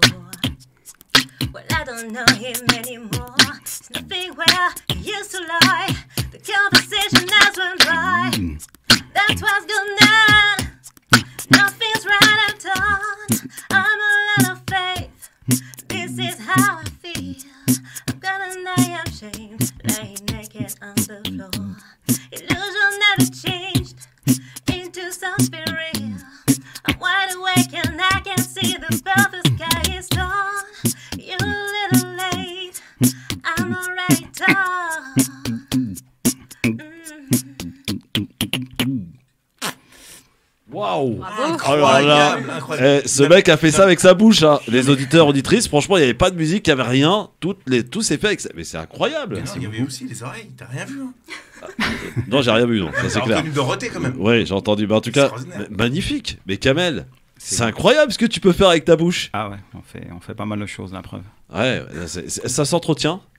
Ça s'entretient, c'est surtout inné, ça fait partie de moi. Je suis habité par cet art qui est pour moi qui est un don. Et je vais aller plus loin. Je vais en prendre peut-être plein la gueule là, mais malheureusement, même lors une fois, c'est sorti comme ça spontanément lors d'un enterrement. Et ouais, c'est plus fort que moi ça. Dans ma douche, au sport.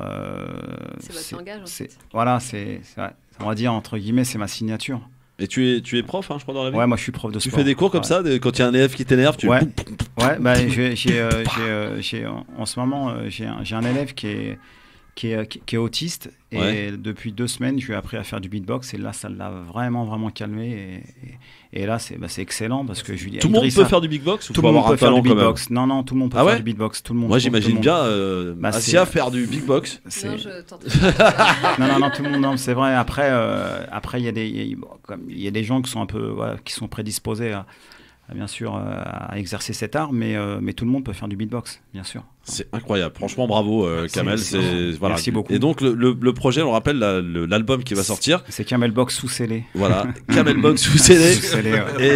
Et pour le coup c'est vrai. Donc ça va être 50% de voilà, beatbox 50%, justement. Tous les beats sont réalisés. C'est plus facile d'ailleurs de faire du beatbox comme ça tout seul, comme tu viens de le faire, ou alors de le faire sur une musique aussi? Non, moi je préfère faire tout seul. Ouais. Tout seul, ah ouais. Mais là, tu vas le faire sur une musique. Voilà, là c'est-à-dire qu'on compose tous les deux avec François Fourlin, qui est mon pote, qui est un super compositeur, et on a nos idées, on les assemble en commun, et puis ça donne. En fin de compte, cet album-là, personne l'a fait, ce concept moitié beatbox, moitié instru, personne l'a fait. Soit c'est 100% beatbox, ou soit pas de beatbox, quoi. Des projets. Ça sort quand l'album? Ça devrait sortir au mois de juin ou en septembre, mais pour l'instant, on est en train de dealer. Très bien. Voilà. Bah écoute, c'est formidable. J'aimerais qu'on dise un mot. On en parlait tout à l'heure en antenne. On parle du rap français. Moi, j'ai tout de suite. Je pense à un monsieur qui nous a quittés il y a 2 ans et qui était promis à une belle carrière. Bon, bah, la vie en a décidé autrement. C'est Lionel D, qui avait fait un album extraordinaire. C'était le premier rappeur français à sortir un album. Si je dis pas de bêtises, l'album Il n'y a pas de problème. Ça va rappeler des souvenirs pour les quarantenaires. Là, pour toi, mon frère, le beurre, un des titres qui avait cartonné. Lionel D, tu le connaissais? Tu as eu l'occasion de Lionel, bien sûr, il nous a vu grandir. Il a commencé à venir nous soutenir à la Maison de la Jeunesse. C'était lui la locomotive. C'était lui la locomotive. C'était lui l'instigateur. C'est lui et en plus, il était dans un état d'esprit vraiment. Il était très, très apaisé. Il était lui, il n'était pas dans les histoires, et puis bon, malheureusement, il a pris un autre chemin. Ouais. Et voilà, on connaît la suite. C'est ça. Ouais. Alors, tu voulais remercier quelques personnes qui t'ont aidé à réaliser ton projet? Tous les gens, et puis des collaborations. Déjà avant tout, François, mon ami, c'est mon associé avec la boîte 2.7 Records. Je vais remercier Mathéos qui est mon ami. Je vais remercier bien sûr Cédric Tarteret et Alibi Montana. Sinon, Alibi Montana, qui est sur mon album, bien sûr. Ouais. Alibi Montana. On va remercier Sophia, notre très chère Sophia, qui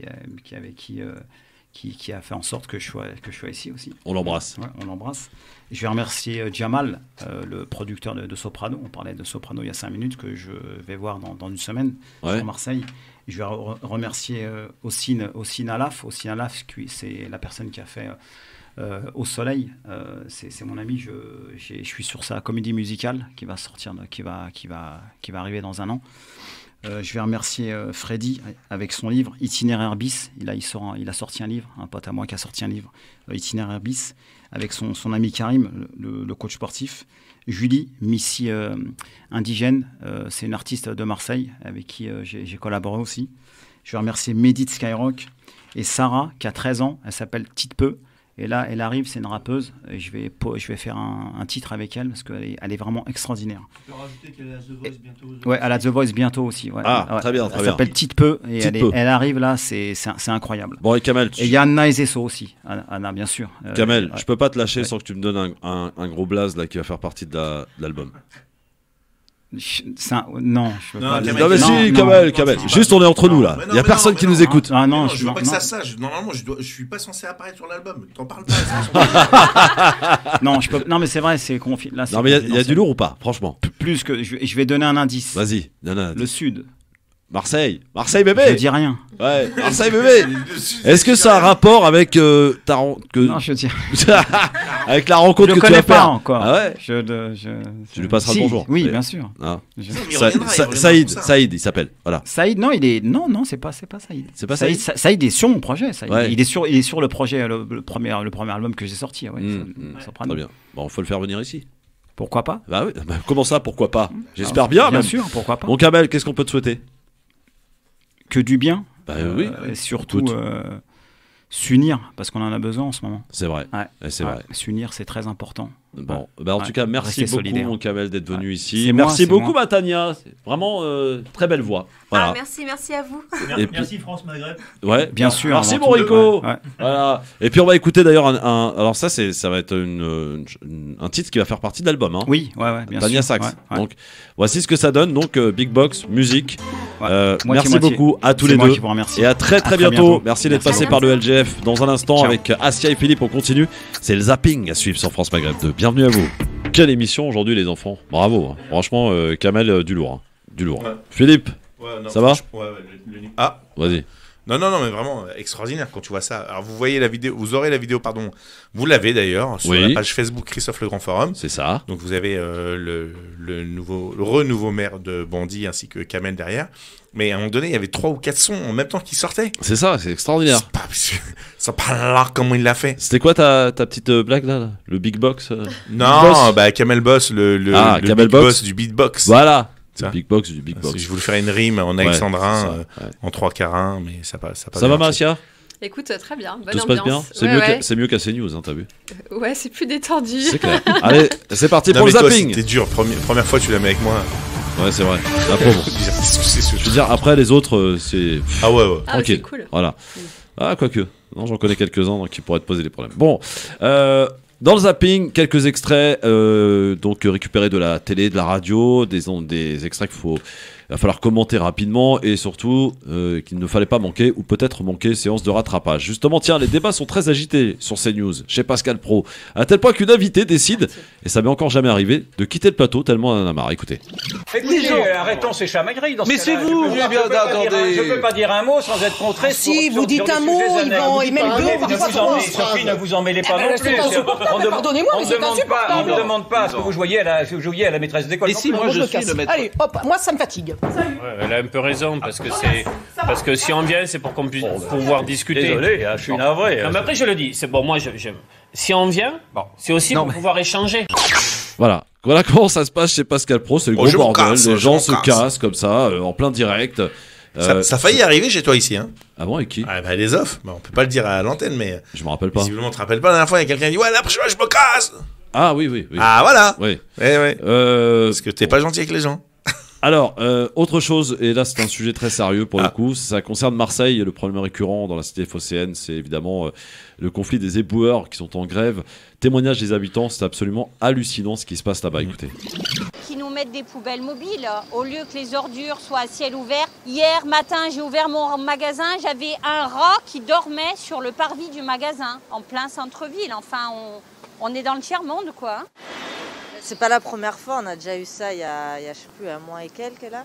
Et ouais, non, c'est une catastrophe. En plus, avec le vent et tout, ça part de partout. Dans le quartier, là, regardez ça sur la route, c'est catastrophique.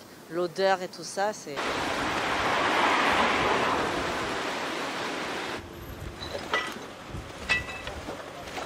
Nous avons une responsabilité aujourd'hui face aux dangers graves, imminents, face à la situation météorologique avec des vents violents jusqu'à 120 km/h, de prendre notre responsabilité aujourd'hui. Le maire le fait avec beaucoup de courage. C'est pas simple parce que ça nous oblige à sortir d'un cadre juridique qui n'est pas le nôtre aujourd'hui. On est en train de pallier, si vous voulez, à la responsabilité de la métropole. On a depuis ce matin engagé 6 entreprises qui sillonnent prioritairement le littoral, depuis Corbières jusqu'à la Pointe-Rouge, pour retraiter les situations de danger imminent, des rues qui sont totalement bloquées, et ça existe encore malheureusement dans la ville.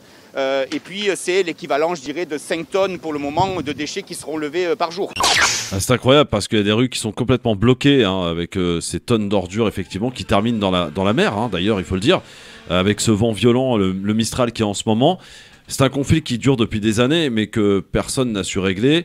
Le conflit des éboueurs, en fait, c'est Force ouvrière qui fait pression, un petit peu comme les dockers, mon Philippe, à Marseille. Voilà, ils ont le monopole, ils font ce qu'ils veulent. Le Force ouvrière décide de qui travaille avec eux, etc. Et la mairie, là, fait quelque chose sort un petit peu de leur prérogation, puisqu'ils ont engagé 6 entreprises privées et ils entendent envoyer la facture à la métropole. Ton avis là-dessus, Assia, sur la situation de Marseille, c'est une catastrophe écologique?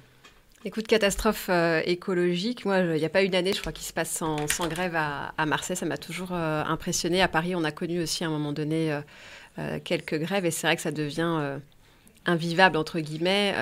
Et puis, comme tu le dis, avec le vent, là, ça pose la question aussi de la gestion des ordures ménagères, régie versus privée. Est-ce qu'il ne faut pas un mix entre les deux? En tous les cas, on voit aujourd'hui que la métropole et la mairie sont finalement captifs de ce que peut décider ou pas un syndicat. Et ça met toujours en porte-à-faux finalement les habitants de la ville qui, à un moment donné, subissent aussi cette situation au quotidien. Et ça peut vite devenir un enfer. Et c'est peut-être aussi une manière de montrer aussi indirectement, alors je vais jouer l'écologiste là plus que toi, mais de se dire à un moment donné, prendre conscience aussi du volume de déchets qu'on produit chaque jour. Et on peut peut-être aussi se réinterroger sur ça. Et je pense que c'est aussi ce sujet qu'il faut poser dans nos vies au quotidien pour espérer ou imaginer polluer moins. Comme tu le disais, ça va dans la mer. Le plastique, c'est un vrai sujet. Ouais. Et dans quelques années, je ne sais pas comment sera la mer Méditerranée, mais je pense qu'on aura du mal à... Pour l'instant, c'est une belle poubelle pour l'instant. C'est ça. Ouais, et pour le coup. Mehdi est avec nous au standard. Bon, salut Mehdi. Ah ouais, moi ils sont fous. Bonsoir Christophe, bonsoir à tous. Bonsoir Mehdi. Bonsoir Christophe. Salut Mehdi. C'est horrible qu'en fait ce qui se passe à Marseille parce que il n'y a pas de solidarité de la population quand même. Parce que les premiers de cordée dont on parlait pendant le Covid les gars qui bossent et qui ramassent toute l'année, qui ramassent les poubelles, excusez-moi du terme, et les merdes des autres. Et je trouve que la population n'est pas très solidaire et que c'est la population qui devrait mettre la pression à l'administration pour augmenter ces gens-là. Franchement, c'est un truc que je comprends pas. Les gens ne réfléchissent pas, se posent pas la question, se disent ces pauvres gens, c'est pas une augmentation de 1 000 euros qu'ils ont demandé, ils ont demandé 80 euros d'augmentation. Alors les premiers de cordée, quand on nous parle pendant le Covid, ouais tout va bien et tout, on sort par la fenêtre et on prend les casseroles et on applaudit, c'est bien. Mais par contre, quand il s'agit pour les gens qui ramassent les merdes des autres, ah non, les premiers de cordée, c'est plus les premiers de cordée, c'est des emmerdeurs et qui nous embêtent et qui nous polluent. Oui, sauf qu'il y a un système de gestion à Marseille particulier qui remonte à Gaston Defferre, on va le dire très clairement, qui a mis les clés de la ville dans les mains des syndicats à l'image de la CGT, de Force ouvrière.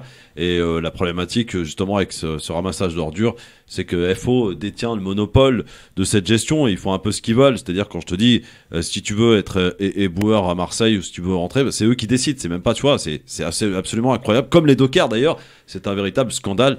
Véritable corruption dans la corruption dans cette ville de Marseille. Attention sur le mot est fort, le mot corruption. Oui, bien sûr, le mot est fort. Je l'assume parfaitement. On a vu ce qui s'est passé, c'est absolument incroyable. Moi, je voudrais remercier le témoignage de Mehdi parce que c'est trop facile de dire ils nous prennent en otage, etc. C'est des mots forts. Hein. Moi, pour respect toutes celles et tous ceux qui ont été pris en otage.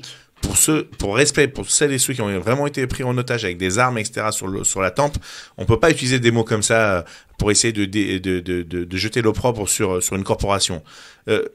Être reaper, être éboueur, c'est plus qu'un sacerdoce. Moi, je veux encore leur rendre hommage et leur dire merci. Et tu as raison. Merci, parce qu'effectivement, c'est des premiers cordés. Ils ramassent nos déchets. Tu as raison. Ça remet en cause chaque citoyen sur son mode de consommation, sur son mode de tri, sur son mode de jeter des aliments qui sont encore quasiment valables, ou alors de réutiliser les aliments. Chez moi, dans ma famille, dans ma maison, il n'y a aucun jet de nourriture. C'est-à-dire que tant que c'est pas fini, on ne commence pas des nouveaux aliments. Et puis, on prend les épluchures, etc., et on en fait du compostage pour pouvoir rendre à la terre ce qu'elle nous donne, déjà dans un premier temps. On réduit au maximum les emballages et les effets plastiques, etc. Et donc, par conséquent, je peux vous assurer que sur le jour où on payera réellement les évacuations des déchets au poids, ça pourra aussi sensibiliser les gens. Deuxièmement, comme il a très bien dit Mehdi, on parle de 80 € pour des gens qui commencent très très tôt le matin, qui sont obligés de se coucher très très tard, qui passent pas des week-ends comme nous, on les passe tranquillement, etc. Et donc, je voudrais dire, c'est quand même scandaleux la situation dans laquelle on les traite et on les dénigre aujourd'hui alors qu'ils nous sauvent la vie au quotidien. Ah ouais, mais à chaque fois, il y a la pub. Bah ouais, bah j'ai la pub, j'y peux rien, moi. Qu'est-ce que tu veux que j'y fasse ? Au début et à la fin. Merci, mon Mehdi, en tout cas, pour ton appel. Merci à toi. Dans un instant, le service après-vente assuré fort bien à La République En Marche par Bruno Le Maire. À tout de suite. Le LGF sur France Maghreb 2, c'était la dernière pub, mon Philippe. Ah, c'est fini, il n'y en a plus. Jusque 18h, il ne nous reste pas beaucoup de temps. Le zapping n'est pas fini. Je parlais de service après-vente assuré par Bruno Le Maire, qui était l'invité hier pour nous dire que mais arrêtez de vous plaindre quand même. Le macronisme, le gouvernement a fait tout ce qu'il fallait pour sauver la France. Écoutez Bruno Le Maire. Quel est le seul pays de la zone euro, le grand pays, qui a retrouvé aussi rapidement son niveau d'activité d'avant-crise et qui a fait un rebond aussi spectaculaire? C'est la France. Donc soyons fiers de ce que fait la France. Est-ce que vous êtes fiers de ce que fait la France, Madame Méda ? On peut saluer effectivement la diminution du chômage, mais à côté de ça, la réforme du chômage, personne n'en parle, qui pénalise encore plus, qui a pénalisé les personnes toujours les plus précaires. Donc voilà, on bénéficie d'une croissance. Moi, j'interroge aussi le gouvernement sur la manière dont il a géré le Covid. Je l'ai dit tout à l'heure, j'ai 3 enfants, donc je peux vous dire qu'à l'école, cette semaine, j'avais encore ma fille à la maison. Donc à un moment donné... on privilégie où on est, dans tous les cas, les personnes qui peuvent aujourd'hui faire du télétravail, mais les premiers de cordée ou les premiers de corvée, qu'en est-il ? Il nous a demandé justement hier, je l'ai entendu aussi, de faire encore plus d'efforts aux Français. Je pense qu'on en a fait beaucoup, on a accepté beaucoup de choses et maintenant on aimerait pouvoir revivre comme on a pu vivre, comme on vivait finalement avant cette crise. Philippe, on est fiers ou pas ?